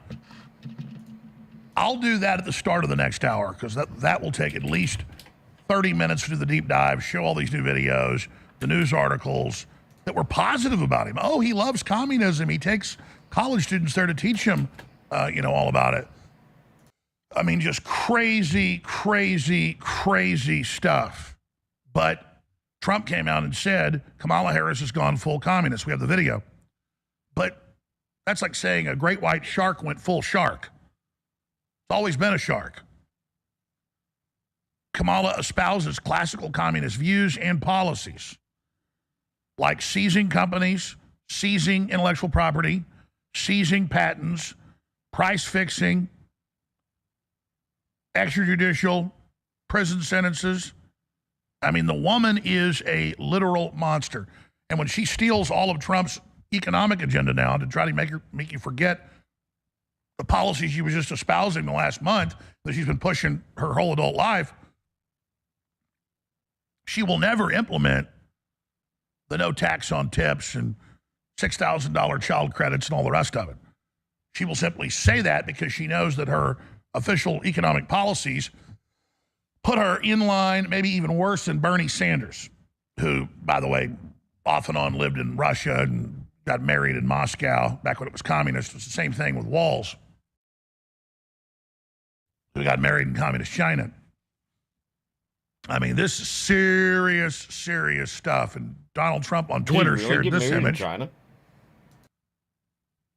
Of course, it's not fake news. It's not even satire. It's just an artist rendering of, if they flew their real colors at the DNC coming up, it would be the red flag with the communist hammer. I believe and so. If sickle. Alex is saying it. And speaking of Chicago, Chicago prepares for protests and arrests during DNC. They've put up giant barricades, multi-level deep. Giant pallets of bricks have been delivered again magically. We have all the video of that, just like in the Summer of Rage. Can't make this up. Democrats are building a protective wall around their convention. We've got really the big news here. Governor Whitmer's a spokesperson for the deep state. She's gone out and parroted Kamala Harris and others. Says she want to give driver's license, free college, and free health care to illegals, quote, resonates with Americans, even though in every major poll and study, over 80% of Americans don't want to give illegal aliens free tuition, free housing, free health care. But she says it resonates with you. Like, doesn't brain cancer resonate with you? Doesn't being a really horrible car wreck resonate with you? And of course, she's implying that it means you like it. But it does resonate in a disgusting way. And then you've got Kamala's new campaign slogan, strength through joy, is word for word the official Nazi party slogan before he became the leader just like the in 33. Then it was the Ein Volk, strong, ein Reich, right? ein Who's going to Führer. call her out for a shit? Ein Volk, ein Reich, ein Führer. One people, one land, one leader. Before that, it was strength through joy. Now they're talking about strength through joy. I mean, the Twilight Zone-ness of this, and Biden giving weird speeches at night with buildings lit up red with soldiers behind him. I mean, this is not good stuff unless you want to live in North Korea or Nazi Germany. So they're really doing it. This is really, really, really, really, really, really happening. So when we talk about a fascist, totalitarian, communist, it's all just different names, basically the same system, just implemented a little bit different. We put up the fascist colors here of red and black because that's what we're facing. It's fascism globally with the big banks, but then they put us individually under a communist-style system. But it's a merger of those two systems. If you read Carol Quigley and Zbigniew Brzezinski and other top globalists, they talk about their system being a merger of fascism and communism with a technocracy over it or a technocratic system. Tim Walz, the governor of Minnesota, It's known as stolen valor. It's known that he supported the burning down of much of Minnesota. And we know he's an admitted communist, but he really is a communist Chinese agent. And the evidence is just pouring out. And when you know the MO of these people, he has the exact signature. It's incredible he had a security clearance. It's incredible he's in the U.S. military. But you had General Milley, who supports the Confucian Centers, and who would get on the phone and tell Xi Jinping, don't worry, I'm really the president. So the upper ranks of the military, I mean, are completely full of these people. And that's how they're positioning for the takeover and our merger, basically, with Communist China. Now, China got too big for its britches 12 years ago and started not following globalist orders. And so the U.S. started putting some military around there, started putting some pressure on them. Trump put big pressure on them, started pulling us out of that. The government outlawed the Confucian Centers. And so they rolled it back because China was muscling in. It was supposed to be a deal, a merger, like a marriage, not we're China's slaves. The people are slaves under it, but the globalists had a partnership. And of course, just like Stalin and Hitler had a partnership, 2 years into it, Hitler broke the deal and attacked Stalin because he thought Stalin was about to break the deal and attack him. And that's Operation Barbarossa, 1942, late 42. So that's where we are with all of this. And but there's so many of these operatives in our government, and it's just so crazy. With nearly all U.S. Confucius Institutes closed, some schools sought alternative language support. Oh, yes. Right. And that's how they're recruiting the youth. That's how they're getting them into these systems. Now, I want to play these clips before we go into Waltz because it shows what I'm talking about. First is CNN with an economist and financial reporter on, and she just very matter-of-factly gives you the MO on price controls, which always create havoc within a few months. Price controls are the worst idea ever. Hell on earth. They really But again, that's out of the playbook. And I'm not going to play the whole thing. I reposted on X. There's a 15-minute breakdown of Michael Savage on this. Price controls make smart people quit doing business. And he's one of the few big talk show hosts that gets it. And I don't say that with pleasure. It all starts with the rent control. Michael Savage. Yeah. But still, most of the other talk show hosts that are against communism efficient are market like, oh, they're so dumb, it doesn't work. Again, that's right. I know I keep harping on this. Yes, they know it works. It's how they took over half the damn planet. A free market. And they want to make it. They want to make you poor. They want to make you dependent. They admit it in their own white papers. Cloward and Pibbin's the most common, most well-known. But it's in the damn Communist Manifesto. And everything she's proposing, grabbing IP, grabbing patents, shutting down companies, fining people for their political beliefs. This is absolute communism 101. So let's play the CNN clip. And then we will go from the CNN clip of them admitting the truth, which I know you already know, but it's, why are they doing this? I've got some comments after that. And then Kamala has gone full communist with Trump. And then we'll just do them all back to back. And then a few minutes of Michael Savage. Then I'm going to come back and start drilling into walls. Here it is. Catherine, I read your piece and I heard you just mention it. The federal ban on price gouging for groceries. You are skeptical of this. Why? Because it's insane. Well, first of all, nobody can explain what price gouging means. It's like that old line about pornography. I know it when I see it. In the sense that, what does it mean to have an excessive price or an excessive profit margin? That seems to be shorthand for a price or a profit margin that bugs me. That seems too high. So, it's very hard to pin down what this would actually mean.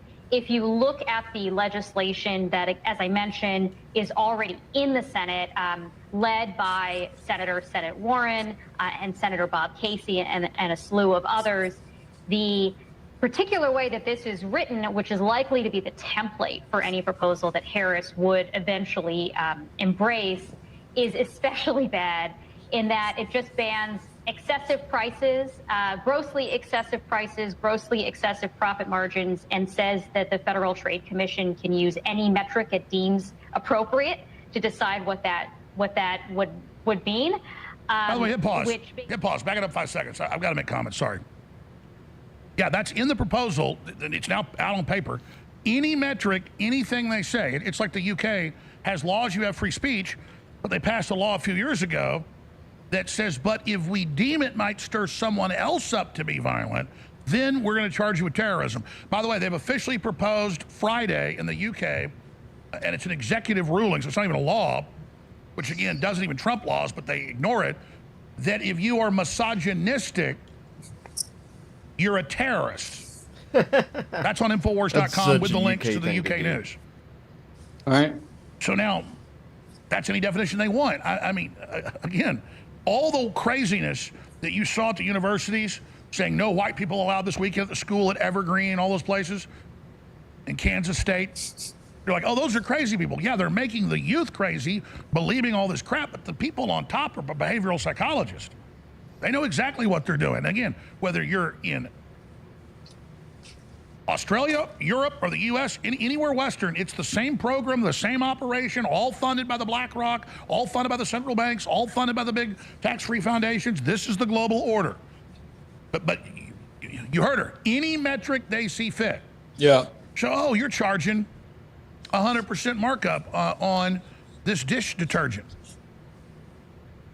Well, and then they metric in at the grocery store. They've got to do that with all their costs and things to be able to make money. Nope. We just deem that a scam. You've got to charge 25% markup. Well, then you go bankrupt. Yeah, so that's exactly how that this works. is sick. Let's continue. To decide what that would mean, which basically says, like, it's not going to be markets, it's not going to be supply and demand that's determining how much your grocery store charges you for milk or for eggs. It's going to be some bureaucrat in DC, which seems like totally unworkable, first of all, for the FTC to be deciding like how much Kroger charges for eggs in Michigan. But it also would be very bad for markets. We've seen this kind of thing tried in lots of other countries before: Venezuela, Argentina, the Soviet Union, etc. It leads to shortages. It leads to black markets. Plenty of uncertainty. And beyond that, the specific way this bill is written might actually increase prices because of some of the other language in it. Things like requiring companies, public companies, to disclose in their quarterly reports, their quarterly earnings reports, how they're setting prices, which is a great way to help them collude, which normally we don't want them to do. So anyway, the devil's in the details, I guess, for that bill, but it's really hard for me to imagine any form of legislation that preserves the spirit of what she's proposing that would not be, at best do nothing, at worst cause a lot of harm. Kamala went full communist. You heard that? She went full communist. She wants to destroy our country. After causing catastrophic inflation, Comrade Kamala announced that she wants to institute socialist price controls. You saw that. Never worked before. Never, ever worked. This is the Maduro plan, Venezuela. Maduro plan of like the old Soviet Union. They tried it. How did the Soviet Union work out? It became Russia, a smaller version. It was a smaller version. It will cause rationing, hunger, and skyrocketing prices, just like their Inflation Reduction Act caused. One of the great scams of all time. They got it approved with a beautiful name, Inflation Reduction, because inflation under their system has been so bad. It's gone up much more than 50%. They say 30, 40, 50, much more. People are being devastated. They're being devastated. This is Michael Savage on the Friday afternoon edition of The Savage Nation. Today I'm going to talk with you about the Stalinist regime that is waiting in the wings to destroy America and imprison the population.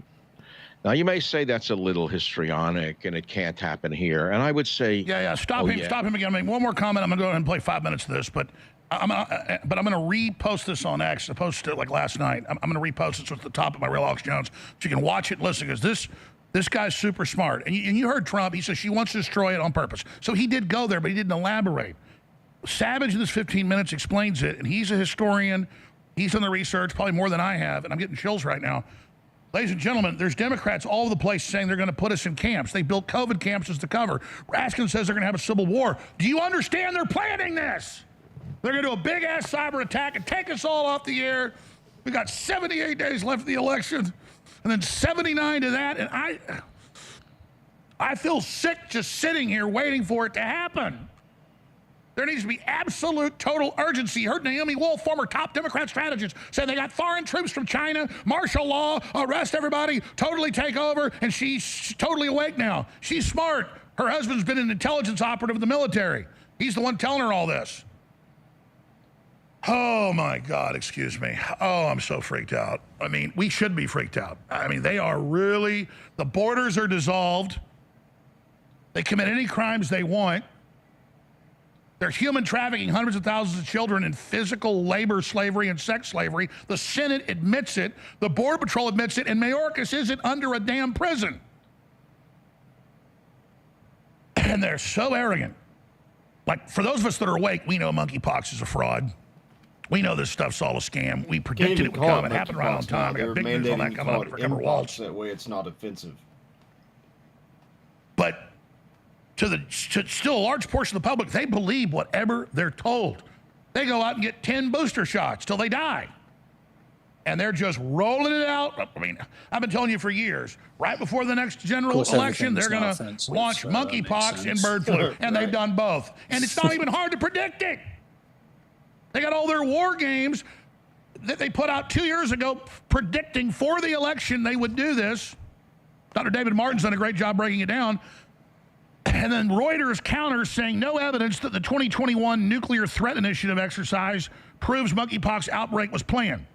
They do all these fake newscasts and war games at the UN global level predicting exactly what's happening now, just like the SPARS plan, just like Event 201, just like Operation Lockstep. I want to show people overhead shot, please.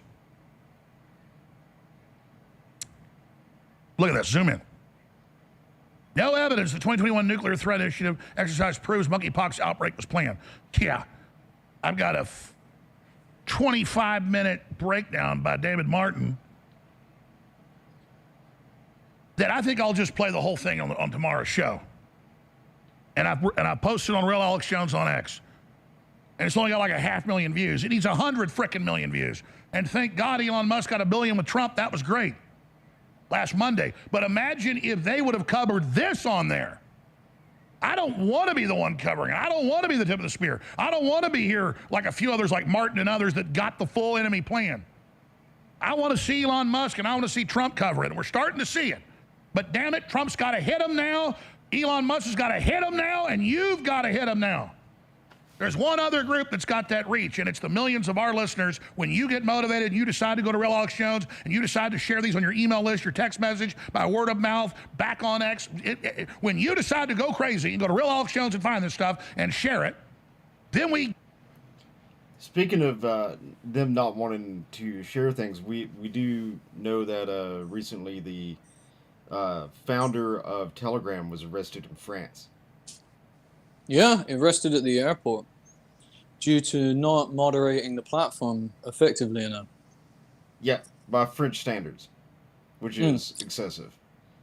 But that's point of having these encrypted channels is so that you can chat effectively. And they're what trying to pin CP on him. I don't know about that, but that does raise. I mean, if that's what he's actually being done for, and it's not for freedom of speech, that changes my whole standing on him. Yeah, I'm pretty sure I was reading that they're saying that it was infested with CP and they weren't doing enough to moderate that. Well, that's crazy. That's what they're doing. I mean, you could just why doesn't he use the API to scan the images like anywhere? I'm pretty sure they do. So it's crazy. If he can show that they had moderation tools in place, then at the end of the day, as UGC, user-generated content, it's the same vulnerability or exposed risk that Twitter. Well, I don't see Facebook. arrest issues being announced for YouTube, even though we know that kind of content makes it onto YouTube for a while at least. I didn't know that. Maybe I'm a little too naive. There's several Reddit threads about how it's been a problem on YouTube the last several weeks. I heard about Reddit, of course, has weirdos on there that like to congregate in private Reddits and share the stuff that the Mr. Beast guys were into, right? So, yeah. That sounds like and Reddit. Discord, of course. Yeah, right. But in terms of the actual platform, Reddit going up into court over the fact, that never going to happen. That's what I'm saying. WhatsApp, I'm sure that Google Images, I'm sure explicit images exist in these services, which the service provider doesn't want to be there. The way to deal with it is to monitor the individuals that are accessing such content, build up a file on them, and then lock them up. Yeah, most of the time when this kind of content makes it onto a social media platform, law enforcement agencies, whether in the U.S. or Interpol or whoever, are already aware of it, and they allow it to continue so that they can find who these people are. I can confirm that, as I've worked with Interpol several times in this exact area, and leaded to the conviction of thousands of pedos. And that's how it works. In order to catch them, when it first come across me, you have to let them make a mistake. Yeah. When the topic first come up, when I was a coder, working on an adult site, there was forbidden search terms, which, first of all, my instant reaction was just ban them. But then an elder worker in the business, an owner, said to me, this isn't the way to deal with it. What we need to do is track their IP and make it so that they don't know they're being watched from that point on. And that's the way you catch them. And then we have the system auto-generate PDFs, which work in an Interpol format, which work with local police office format, so the officers can easily apprehend. We get that API for the IP address, so you can geolocate from that, determine if they're using a VPN, collect all of that data, because obviously they're always trying to hide their identity. But like you're saying, if they're uploading stuff, if that's what's going on in Telegram, when it's the actual upload, there's tons of tools in place in 2024, which, for instance, on Cloudflare, you have a scanning tool now, what they call Content ID. So yeah, what it really is about makes is me wonder. They wanted to shut people up. I think probably more it's about shutting up a conversation that's happening on there, that they don't like the political discourse. And unfortunately, Mr. Government, as part of running a government, you're going to have people that don't like what you're doing. And a politician's life is very hard. He lives down the barrel of thousands, millions of guns pointed straight at him. They can attack him whenever he is tyrannical. So you better toe that thin line. And you see, for some people, it's extremely easy to do because they don't mean any ill harm. They mean to serve us when they go into this role. But for other people, the same cannot be said. They want to financially benefit themselves. They want to play the stock market, Pelosi, or they have their own agenda. And Kamala clearly has an agenda. It seems like a Marxist, communist ideology. Walls and his wife commenting on the burning rubber there when they went through the city. It's insanity. I mean, look, I don't promote anyone living in a city. But like I was saying earlier on the stream and keep repeating, if you need to be there, you need to be there. You want to make city money, you need to be there. It makes sense for that sense. But if you just live in the city for the fact of, bright lights, and you can't afford to be there and everything's on credit, it's a fucking nightmare. And don't do it. Don't do it to yourself, But that's not what these commies are saying. They're saying, let's burn the whole thing down, and you will become a number in a collective system, and we're going to force you to basically live a life of peasantry. That's what communism and socialism does, is creates two classes of people. It creates, it's basically a more spread out version of feudalism, where you have a few people who run the show who are wealthy and everybody else is poor. Yeah. You have a political class and you have the working class. And that's it. But don't get confused with the proletariat. The working class is not, you're not going to get promotion. Your business isn't going to blow up one year if you just do a bit of a better job. If you just have a better quarter, it's not going to happen, because the whole thing, as soon as we start controlling price, we start controlling dreams. We start controlling the potentiality. That's when companies go out of business, and when you have major companies that the country depends on go out of business from that, that's when the government steps in and takes those companies over, and then you have state-run corporations. a complete and utter engineered collapse. It's the kind of mad, maniacal plan that a cackling witch like Kamala would think is a good idea. Oh, I'm sure she thinks it's a wonderful idea. Despite her mad background of being brought up all over the place, she hasn't convinced me she's well-traveled at all. Wherever she goes, she changes to match with the local people. If she's in the South, she's a Southerner. If she's up New York, she's a New Yorker. I expect if she goes to Canada, she's a Canadian. Let's see. If she goes to Ireland, she starts talking. It's going to be crazy when she's president, because if she becomes president, God hope not, but if she does become president and she starts having a tour around, you'll be seeing a wide variety of accents. I can't wait to hear her Australian. I think that's going to be really good. Her Australian is going to be... But yeah, so Kamala, she says she's well-traveled and she knows the world, then she should know her own country. She should have a perspective and a strong footing in the fact of the First Amendment, Second Amendment, and all the others. But the most important is this freedom of speech and the right to pursuit of happiness. It's it's a cornerstone. How can people pursue happiness if they're being allocated their happiness? They're being told, this is your job, this is how much you can make from it, and you're going to like it. Yeah, How's and because that gonna you're work? this level of worker, this is what you're allowed to live in. It's just stupid. And everyone knows who's done a group project. This is why it's such a great thing. We do group projects at school. You should keep doing them, because you know that not everyone pulls their weight. You don't get the same output of your group.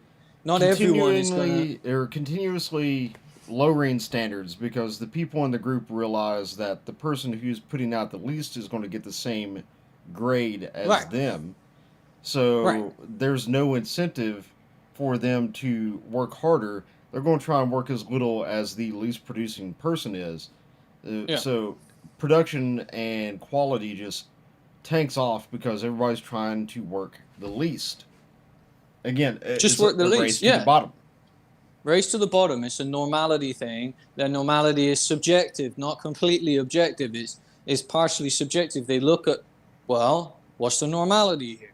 What's the thing that keeps happening for more than half of the time? It's slacking off. So I'm going to slack off too and shoot the shit and do nothing. And then the day's not going to be productive. So it's easy. It's a human behavior. And it's one we just have to remind ourselves of, that it's easy to fall into that trap. With the advent of AI, technology, every layer of technology we get, people get a little bit more lazy, really. But it means it frees up our time to do other things. If we use that effectively, we could be the most, advanced civilization you can imagine, because we have so much time for other endeavors, for doing the greater things in life, for, constructing stuff. Because the menial tasks, of course, if they bring in Android-level life, meaning that we have servants that are robotic, can do everything for us, and imagine that. You have a farm now, milking, it's robotic milking, already have it. But imagine, like, the whole process of a farm is one of these, like, Japanese-style lights-off factories, dark factories. You heard about this in Japan? They have factories around 24/7, 365. There isn't a human in there, so they don't even bother running lighting. And it's just pumping out products. Sure. We can have that. That's the Industrial Revolution. It's not communism, because it's going to require so much innovation, programming, trial and error, iterations and all of these robotics in order to reach that point. Japan isn't a communist country. It happened through capitalism. It happened through business owners thinking, wow, I can make my factory even more performant, and so that humans don't have to do this mundane robot-like job. That's all that's happening, is we're going through that age change of us actually having a robotic assistant. And whether that's coming in the form of a text-based assistant or is coming in the form of a physical assistant, we're still in the very early days of that. In a technocracy, they're going to move that into communism. And that is the dystopia that, is worse than any sci-fi you've seen, probably. I know there's a lot of sci-fi, but it's a bad fucking sci-fi. Believe me, it's real bad, The only one that's probably come close to like Brave New World.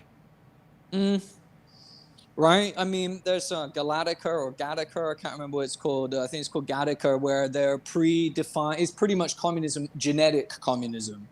So you're defined what your job is from your genes, from birth. Insane eugenics, So it works well for bees, and they build a honeycomb. Humans are not bees. We need to have this life that's worked for us, that's brought our freedoms, and just continue to keep having it and establish that. I think having bipartisan split on that is where people really get caught up on, is that there isn't a lot to be split on, left or right or anything. No. Really isn't. And this abortion thing is it's nonsense, because no one's saying morning after pill is going to be banned. That's not on the agenda, right? I mean, even they're trying to say on Project 2025 they're going to ban condoms. There's no... Why would we do that? It doesn't make any sense. Just from a health perspective, it doesn't make any sense. So that's not going to happen. So don't need a vasectomy. You can keep your balls perfectly attached and just come outside. That's all you need to do. Just don't come inside. If you do come inside, you take the morning after pill.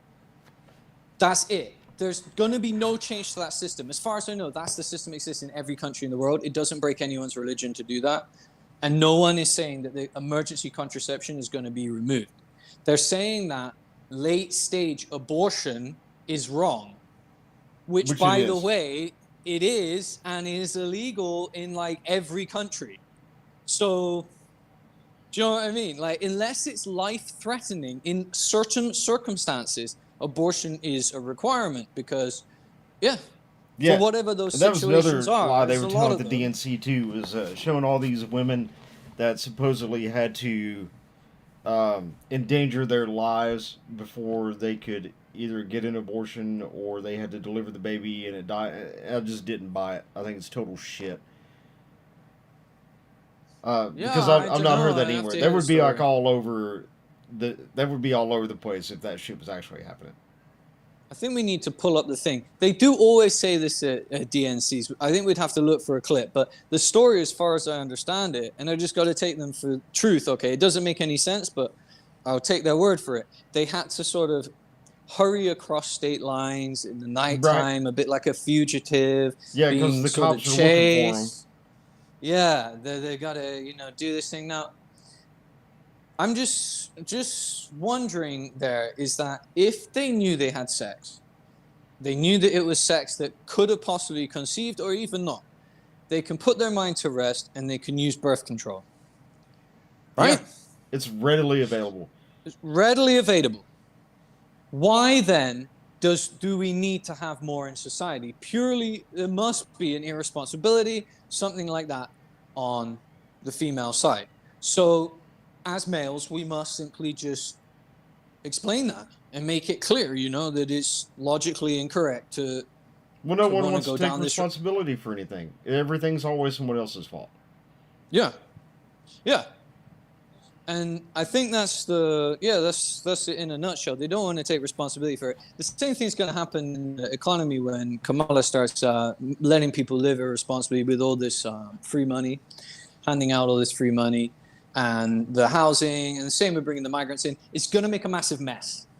Massive mess. So, what are you going to do? You can either move rural and stay fuck away from it all, or you may want to make plans to get somewhere where you can check out for a while Kamala lets it go to shit, operate things remotely from another country, and come back to America when it gets better. Because it really, guys, it could really go extremely bad, extremely quickly. So think about that. I think it's going to go extremely bad, extremely quickly, no matter which side wins. Because it's so polarized at this point that one side or the other is just going to flip their shit when the dust settles for this. That's what's going to happen. Economically speaking, though, like in terms of San Francisco being statewide, in every state, all over, homelessness, mass civil war, really, like just people not getting along, not seeing eye to eye because there's so much injustice going on, unjust action going on, disparity is so high. You may want to check out for a while and let the dust settle, because the clock on this stuff, on all of these things that Kamala's planning, the clock on it runs what, for like a year, 2 years, these policies when they bring it in? When, you know, the USSR, at the most, like before when they just cause disaster. It's over. I would watch from the distance. I would go get a good campsite up on a hill and look from a distance, because what she's going to bring in is going to train wreck the country in a way that it's going to be like a massive reset. It's going to, I mean, the agricultural sector is going to just eat shit and be decimated. Yeah, and then the housing market has already eaten shit. When that implodes, remember 2008. Don't let it be too, far away in your memory, in the old mental fog, in the vax fog. God, hope you're not vax, but yeah, if that did happen, unfortunately, the fog in your brain may have made you forget about the last financial collapse. Watch the movie The Big Short, It's going to come again. They're just lining us up for it. One fund is buying up all the houses. All the fucking houses. What happens if they don't have their rent money? Who's going to pay for it? And how's this whole thing going to work? When you got migrants moving in that are having their rent paid for them by the fucking government. The government prints the money and they pay the rent for their own citizens. Which the UK is doing right now. UK's doing it too.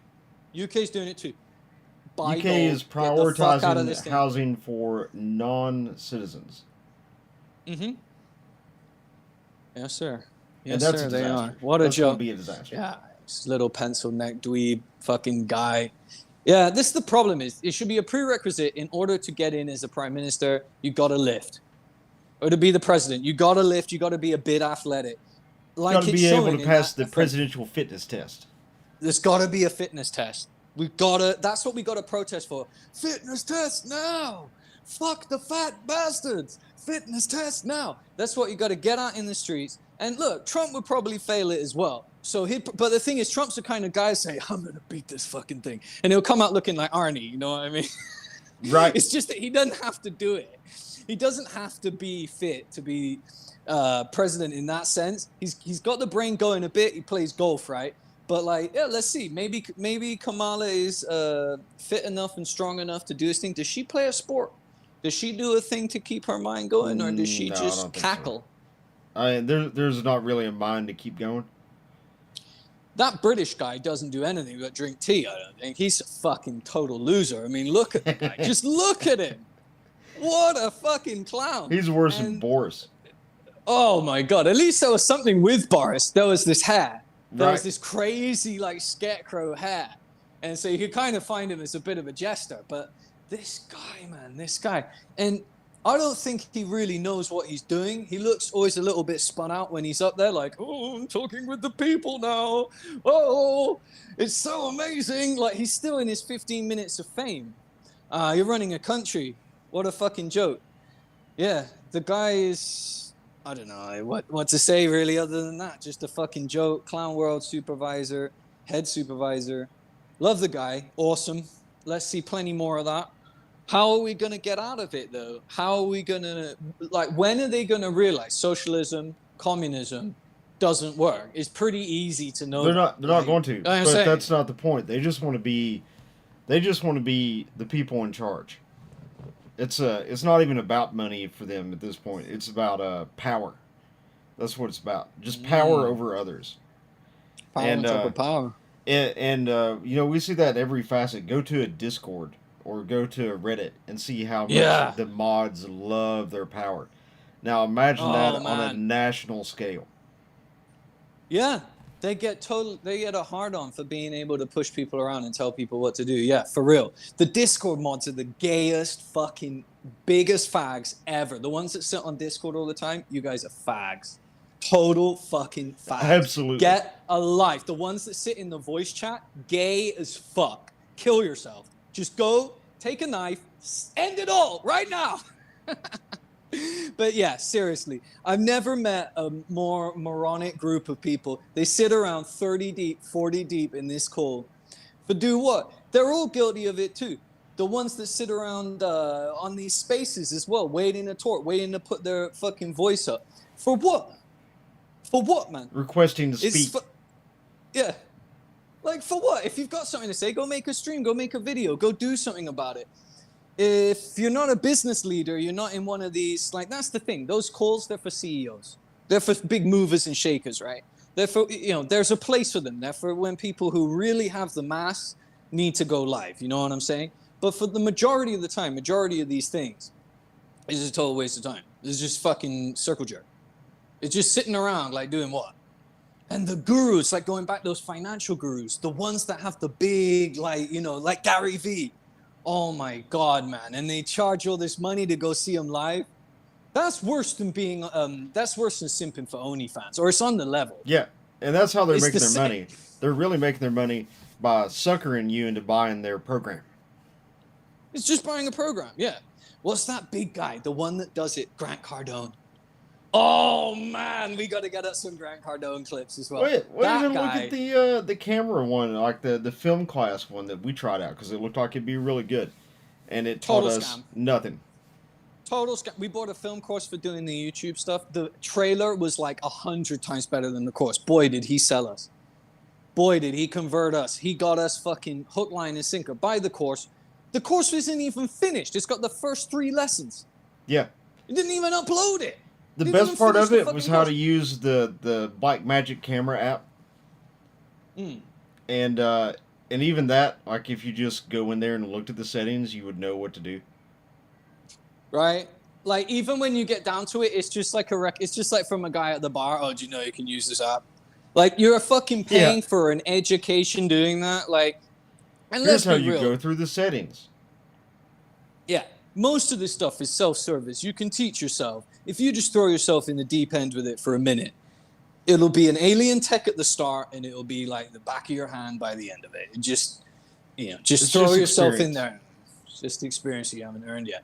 Now, I think the same. Do you see Tates are in shit again since this weekend? I don't have the link available. You maybe look it up. But yeah, Tate is going down, and he's out again. And he's back down. He's out again? Yeah. I don't know. Something, he's in and out. But this time they're saying, and there is a lot of clips of him. I don't know if he's joking around or what, but there's a lot of clips of him saying he's with extremely young women. Extremely young. I've seen some of these floating around. And he's very careless, or he seems very like it's normal. Andrew Tate is a pimp. He's not saved by God. Doesn't matter what religion he's got.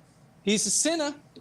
He's going straight to hell, lives in hell right now. Look at his house. It literally looks like Satan's fucking nutsack.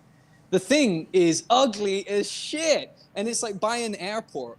The guy lives in like a massive garage.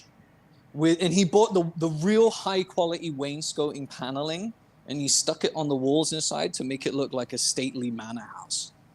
Yeah. Yeah. Next to an airport. Gay. Fucking gay. Guy wears the gayest clothes ever because he dresses like a gentleman. And yeah, he's just gay as shit. Like, I don't really, have a lot of time for it. But keep getting arrested. Keeps on him and his boy. Is it Tristan? Tristan and Andrew Tate. Yeah. Yep. So they're mixed up in some shit now. But that's what happens to a pimp. Whether or not it's true or not, it's just what he's getting, what comes around to him. He's just a pimp. That's all it is, just pimping. Yep. And that's it. There's nothing to learn. Hustlers University, all of this shit. Like, it's all bullshit. It's just repackaged internet marketing courses. It's just bullshit. And you're only going to make a percentage when you do these things if you don't have an actual skill to sell. Like, everyone says learn to code, but who actually learned to code and went and got the salary from it? Because, like, learn to code is fucking easy now. But are you actually going out there, building websites, making apps for people, making yourself valuable to the world? You're just procrastinating, sitting in a Reddit, sitting in a Discord, complaining about the world, then thinking about chopping your nuts off, talking to fucking covert commies online, which are overtly into Karl Marx. Oh my God, it's Who are so probably gay. FBI agents. Yeah, probably are actually FBI agents that are like paid. Where do they work from? Like Langley or somewhere. They could be up the road from you, bro. You could maybe get a job with them. Maybe you could start doing some. I'm good. I've worked for the government before. I don't want to do it again. Yeah. It's a good way to get screwed. But I hear the pension's great. Oh yeah. So yeah, it better be for all the ass fucking you take while you're doing it. So there you go. Yeah. Let's see if Alex goes on to anything else about walls, or if he's done. Fuck, that's where I got well off into the weeds then. Jesus fuck. It's alright. It's alright. Fuck, bro. Yeah. Okay, back to Alex. Sorry. Then we reach 50 million, 100 million. But I'm sitting here reaching 5, 10, 20, 30 million a day. But the big things are only a few million of that. And I'm just trying to desperately get you to understand. See, let's finish up with the communism plan to cut off the food, to cut off the resources, and why they do it with Michael Savage. Just start back at the beginning. We'll play some of this, and then I'm going to get into walls. Should I even cover the fact he's a communist Chinese agent? It's proven, it's known. I know most of you know it. Maybe I should just cut a report on it tomorrow where it's all short and to the point. No, I'll hit it because I said I would. It's just at a certain point I'm like, hell, their policies are communist. Basically lives in China. But it's just, it's cancer is what it is. Oh my goodness. Let's go back to Michael Savage. Here it is. Now you may say that's a little histrionic and it can't happen here. No, and start over at the beginning. At the beginning. This is Michael Savage on the Friday afternoon edition of The Savage Nation. Today I'm going to talk with you about the Stalinist regime that is waiting in the wings to destroy America and imprison the population. Now, you may say that's a little histrionic and it can't happen here. And I would say, oh, yeah? Oh, yeah? You sure of that? Are you sure of that?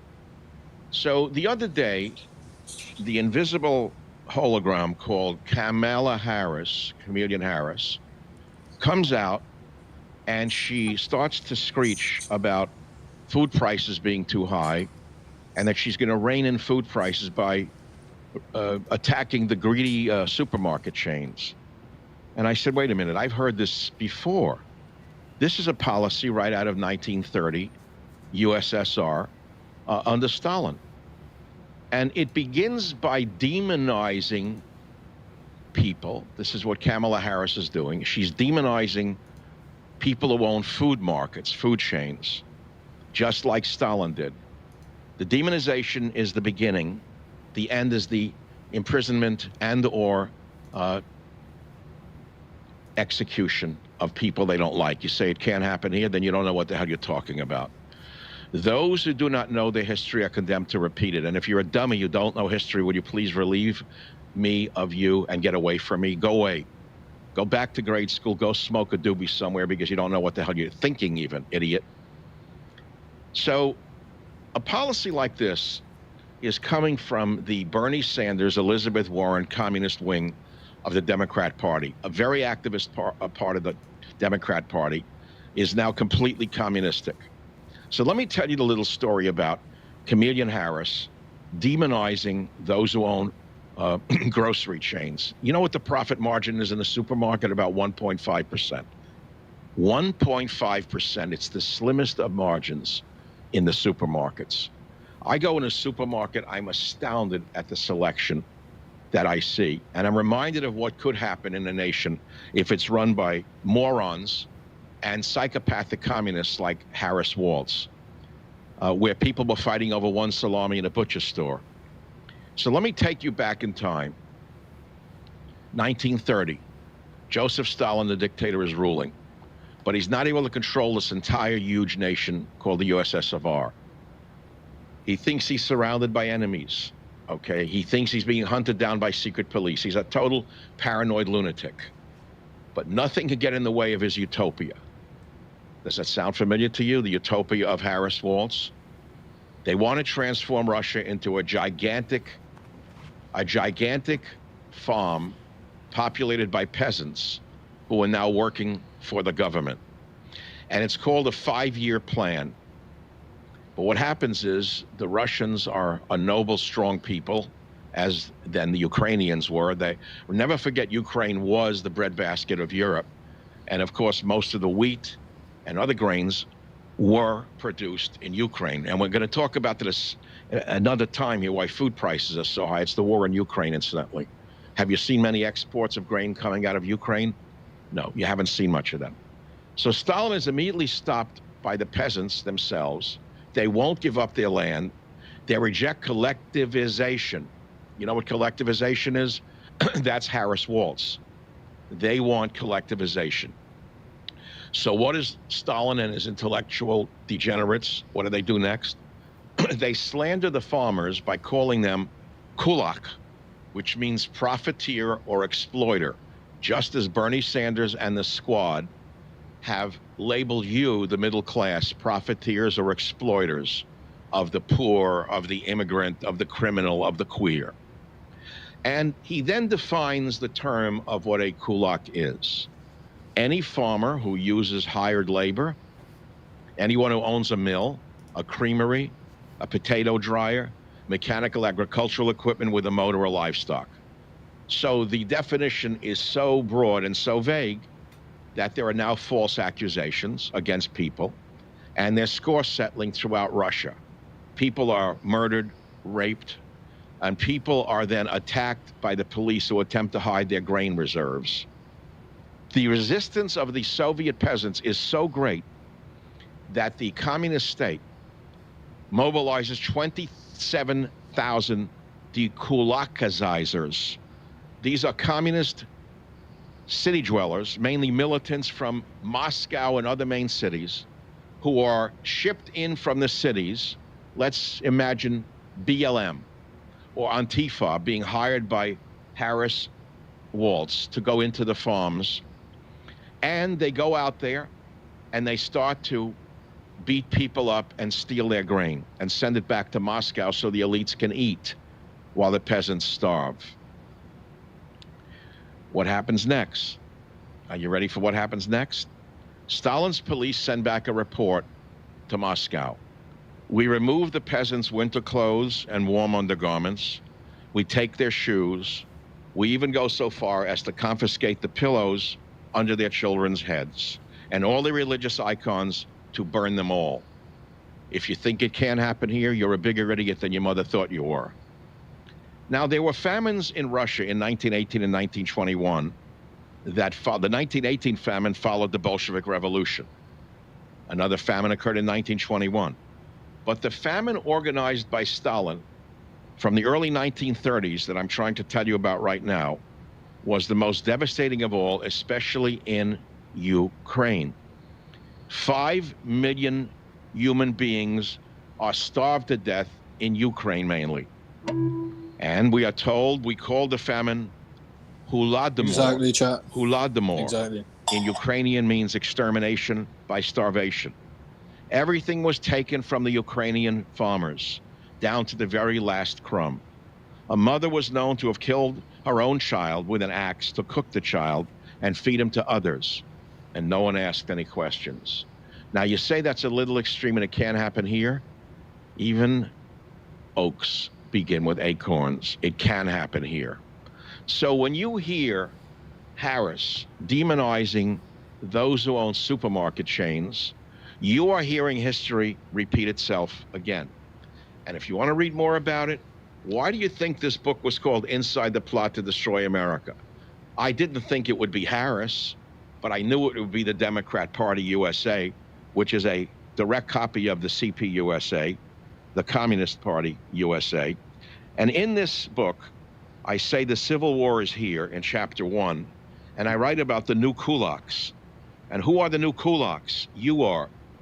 Anyone who doesn't vote for Kamala Harris is now a kulak to Waltz and to Harris. I'll tell you again. I'll read it to you. It's a little different, the same story. In Soviet let's just stop right there. I remember a few years ago that book came out, having him on about that, and we need to get him back on the show. So, in fact, guys, I know Savage is hard to get. He's a big supporter, says nice things, but he's really hard to get. But now is the time we need Michael Savage. So I don't normally play long clips of somebody else's show, but he is dead on, okay? 100%. I read his book when it came out. It's 100% happening now, okay? And we're going to look at walls when we come back, and then we're going to look at the monkeypox, because that's their 1-2 punch. Civil unrest, monkeypox, when you got war, cyber attacks. I mean, they're going to hit us. This is it, because they know America is so close to getting our country back. We are so close. America is hard to take over by communists, but they're damn close. We got to admit what we're facing. Ah! All right, I'm going to spend some time on Tim Walz. We've got to face up to it. We've got to hit it square. And I'm not going to spend a lot of time recapping that he had the National Guard stand down in 2020. His wife endorsed it, said she loved the riots, the smell of burning tires, kept her windows open, loves revolution. Yeah. Oh, but a few people go in the Capitol for the look at them on January 6th, or they say they're all terrorists. We are the largest army in the world. Same way in the UK. Muslims burn everything down, murdering, raping, killing, that's fine. And few people get mad and fight back. They're the worst terrorists ever. People being arrested for their speech. Not even calling for violence. The most important part of protecting it. We started hearing weeks ago when she became her VP pick. Remember, neither he or she got one vote in the primary. We know Biden stole the election, but you can still have some shred of debate on that. And have had revocations. But he's supposedly the president. Essentially, well, they just removed him. He has a medical emergency. He's gone for 7-8 days. Shows up all drugged out. Basically admits the Democrats removed him. And a lot of it is to give up that. I mean, did they put a gun to his head? It'll be your brains or a signature on this piece of paper, like the Godfather. This is something that's happening. Give him an offer he can't refuse. And continues to. When you and they just tried to kill Trump. Now, when you have what he was talking about there on stream, he was talking 7 days ago. Canada's supermarket. I mean, do you see where we are? A great example. There's a normalcy bias with everybody. One piece of salami. I think we're in normal times. No, we're not in Kansas. What do you think is going to happen with the firearms and sporting goods market? Started hearing about a week ago from college students that went on trips that he would sponsor with the communist Chinese government. Really get your head around. And this is in newspaper articles from the early 90s. Ever look at buying guns in so he goes to college. Doubt it. In the 80s. You ever look at buying and he gets his degree and how that works? And he joins the Confucian Society. It ain't working like how you're used to it. There's nothing like how you used to it. Which is admitted communist Chinese government run. They've now been outlawed in the U.S. Going back 5 years ago, 6 years ago, the middle of Trump's term. Once you get your gun, then try and get your ammo. Admitted, run by the Chinese government. And you better not lose it. And then he goes and basically lives there. You better not have your cartridges, So don't at first it was 18 trips, then 23 trips, then 36 trips, and now it's like, well, he lived there. And okay, there are a few other places where. And he's probably a double agent because he'd be given extended leave and stuff to go, stay there for 3-4 months. I mean, you're never going to find anywhere with the weirdness, folks. The Second Amendment clearly working enables for them. you to defend yourself against the very things that we're talking about here. Now these newspaper articles come out because a week ago the students were going public. Correct to say so. That's what it's about. Doing interviews, being interviewed by newspapers, saying, "Look, he promoted Mao. He said it wasn't square. It was good they killed those people. He is a hardcore Maoist." He has a collection of Mao memorabilia. He gives everybody little red books and says you should follow this. He's living, looking down the barrel. I mean, this is hardcore. Let them even to the communist Chinese, they've rejected most of By words, don't actually threaten anyone with your gun. Xi Jinping's gone back to some of it. Don't take me out of context. But just in, Minnesota Governor Tim Walz, again, supports a guy that killed over 80 million of his own people. What happens to tyrants Minnesota Governor Tim Walz, the Democrat presidential candidate Kamala Harris running mate, had a friend in China's Foreign Affairs Department. In America. It's not going to work. Because it's not just the students saying it now. They found the news articles. We got a whole bunch of them. I would hope not. I mean, and the Chinese government. There's really something to think about when they're talking about all these things. The reset of stuff. Used him as an agent to run a whole bunch of trips into China. To the Confucian Center. So that right there, you're a communist Chinese agent. Gun shops. They talked about all the wonderful gifts the Chinese communists gave him and how wonderful it was and told his students and told the groups he led, you're going to get a lot of free stuff. So much stuff you, quote, can't even carry it all home. Yeah, media consolidation. Because... Oh, yeah. What's you don't think I couldn't snap my fingers and go into the Chinese embassy, closest one, and be paid millions of dollars like that to work for them? They run all of these companies. That's why half of Congress is on their payroll. That's all going to them now. So with 8 other adult sponsors, Walz took 26 teenagers to China in '93. A local newspaper reported the change. It turns out he did a whole bunch of these trips. You've got to go read it. So yeah, for yourself, and I've got blow up some of the news articles right here. I think that's a boarding really the Orient and Express. Promote it. You can do that in our community with Tim Walz. Gun deals. So you can get on there. So let's play a few of these clips. Yeah, please share it with your friends. We'd love to grow our community. We're just crossed the level of 1,000 members. So we're a small little acorn just starting to grow. But we'd love to get more people posting their deals in there every day. We've already had a few deals go in there. Yeah. Please first do a price check. Look against guncoyote.com. See if it's cheaper on there. If your deal is that good, because we do want the good deals. If it's a good deal, we're going to pin it. We're going to repost it. We're going to get it out to everyone we can.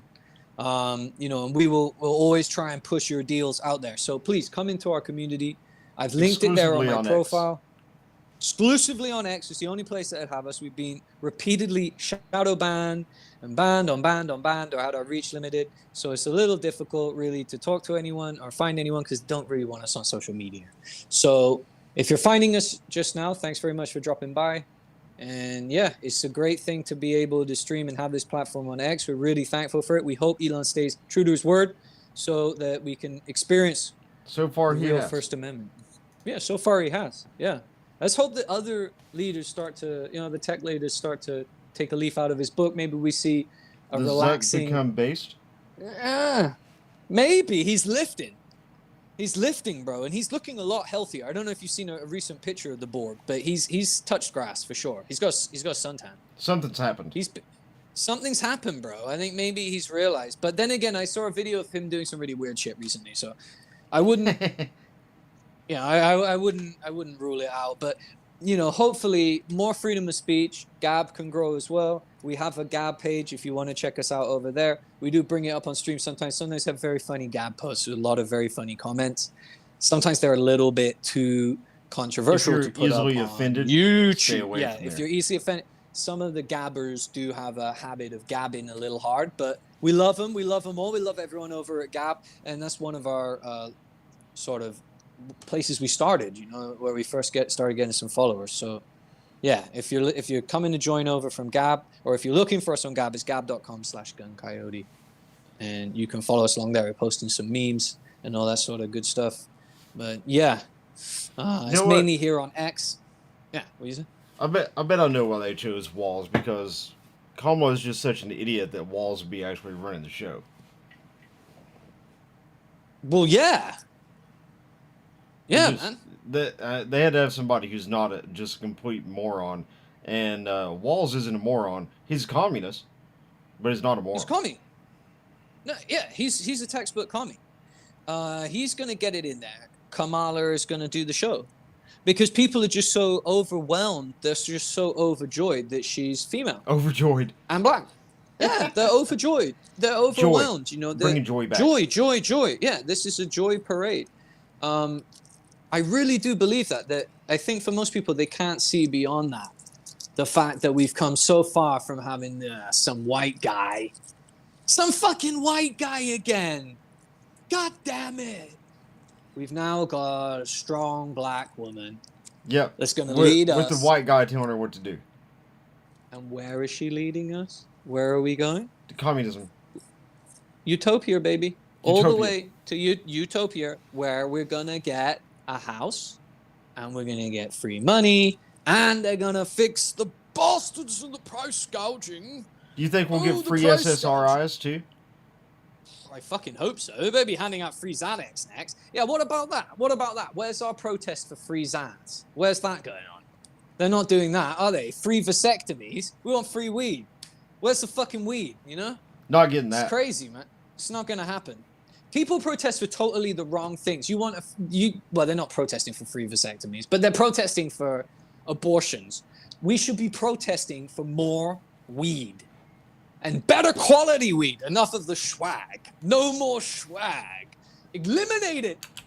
And no more fucking OnlyFans. Enough OnlyFans. OnlyFans should be limited. There should be only so many OnlyFans per town. Imagine that, OnlyFans. Imagine if it was an OnlyFans license. Like, there can only be so many sluts. They're like, well, that's probably how it's going to happen under communism. They're going to have a slut quota, right? I heard this about communist pussy before. It's heavily shared. It's communal. Heavily shared.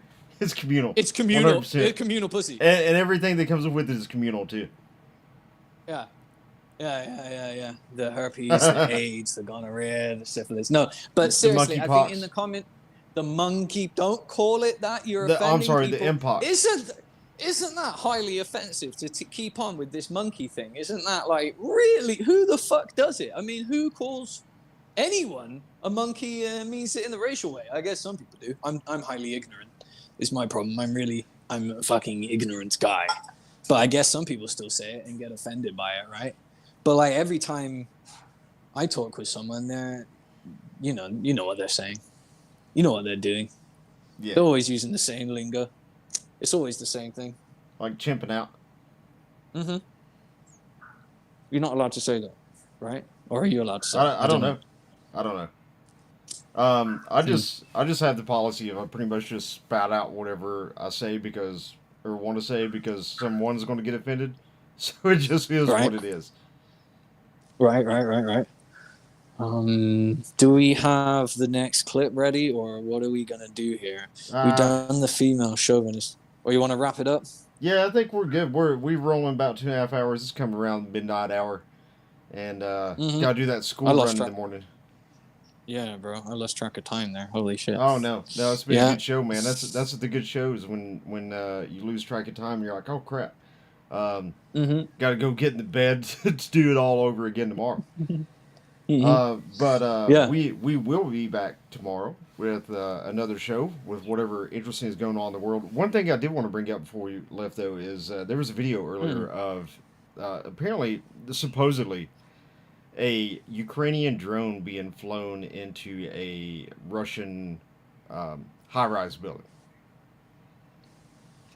And that's apparently... Fuck, that's understandably you got the Russians in a tizzy. Is it confirmed that it was a Ukrainian drone? I don't know. Is there a strong likelihood that it was? I would say yes. Can we see that? Have you got it? Have you got the clip? Let me see if I can find it.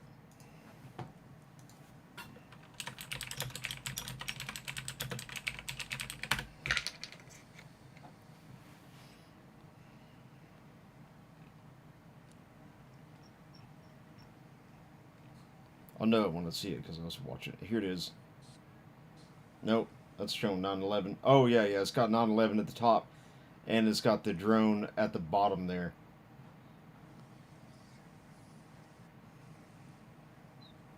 That's it. Yeah. And that's a pretty good size one, man. That's pretty big. That's a pretty big cloud off that thing. And my opinion on this drone warfare thing is we need to do away with drone warfare. This needs to be like a Geneva Convention thing. Right. There's no honor in what's going on with that on either side. None. Zero. It's just killing for the sake of killing. And it's fucked up. But this is going to have some negative repercussions in regards to trying to defeat the Russian people's determination to fight this war. You attack civilian targets, you're going to make those people more determined to beat you. So if the Ukrainians did do this, bad move. Really bad move.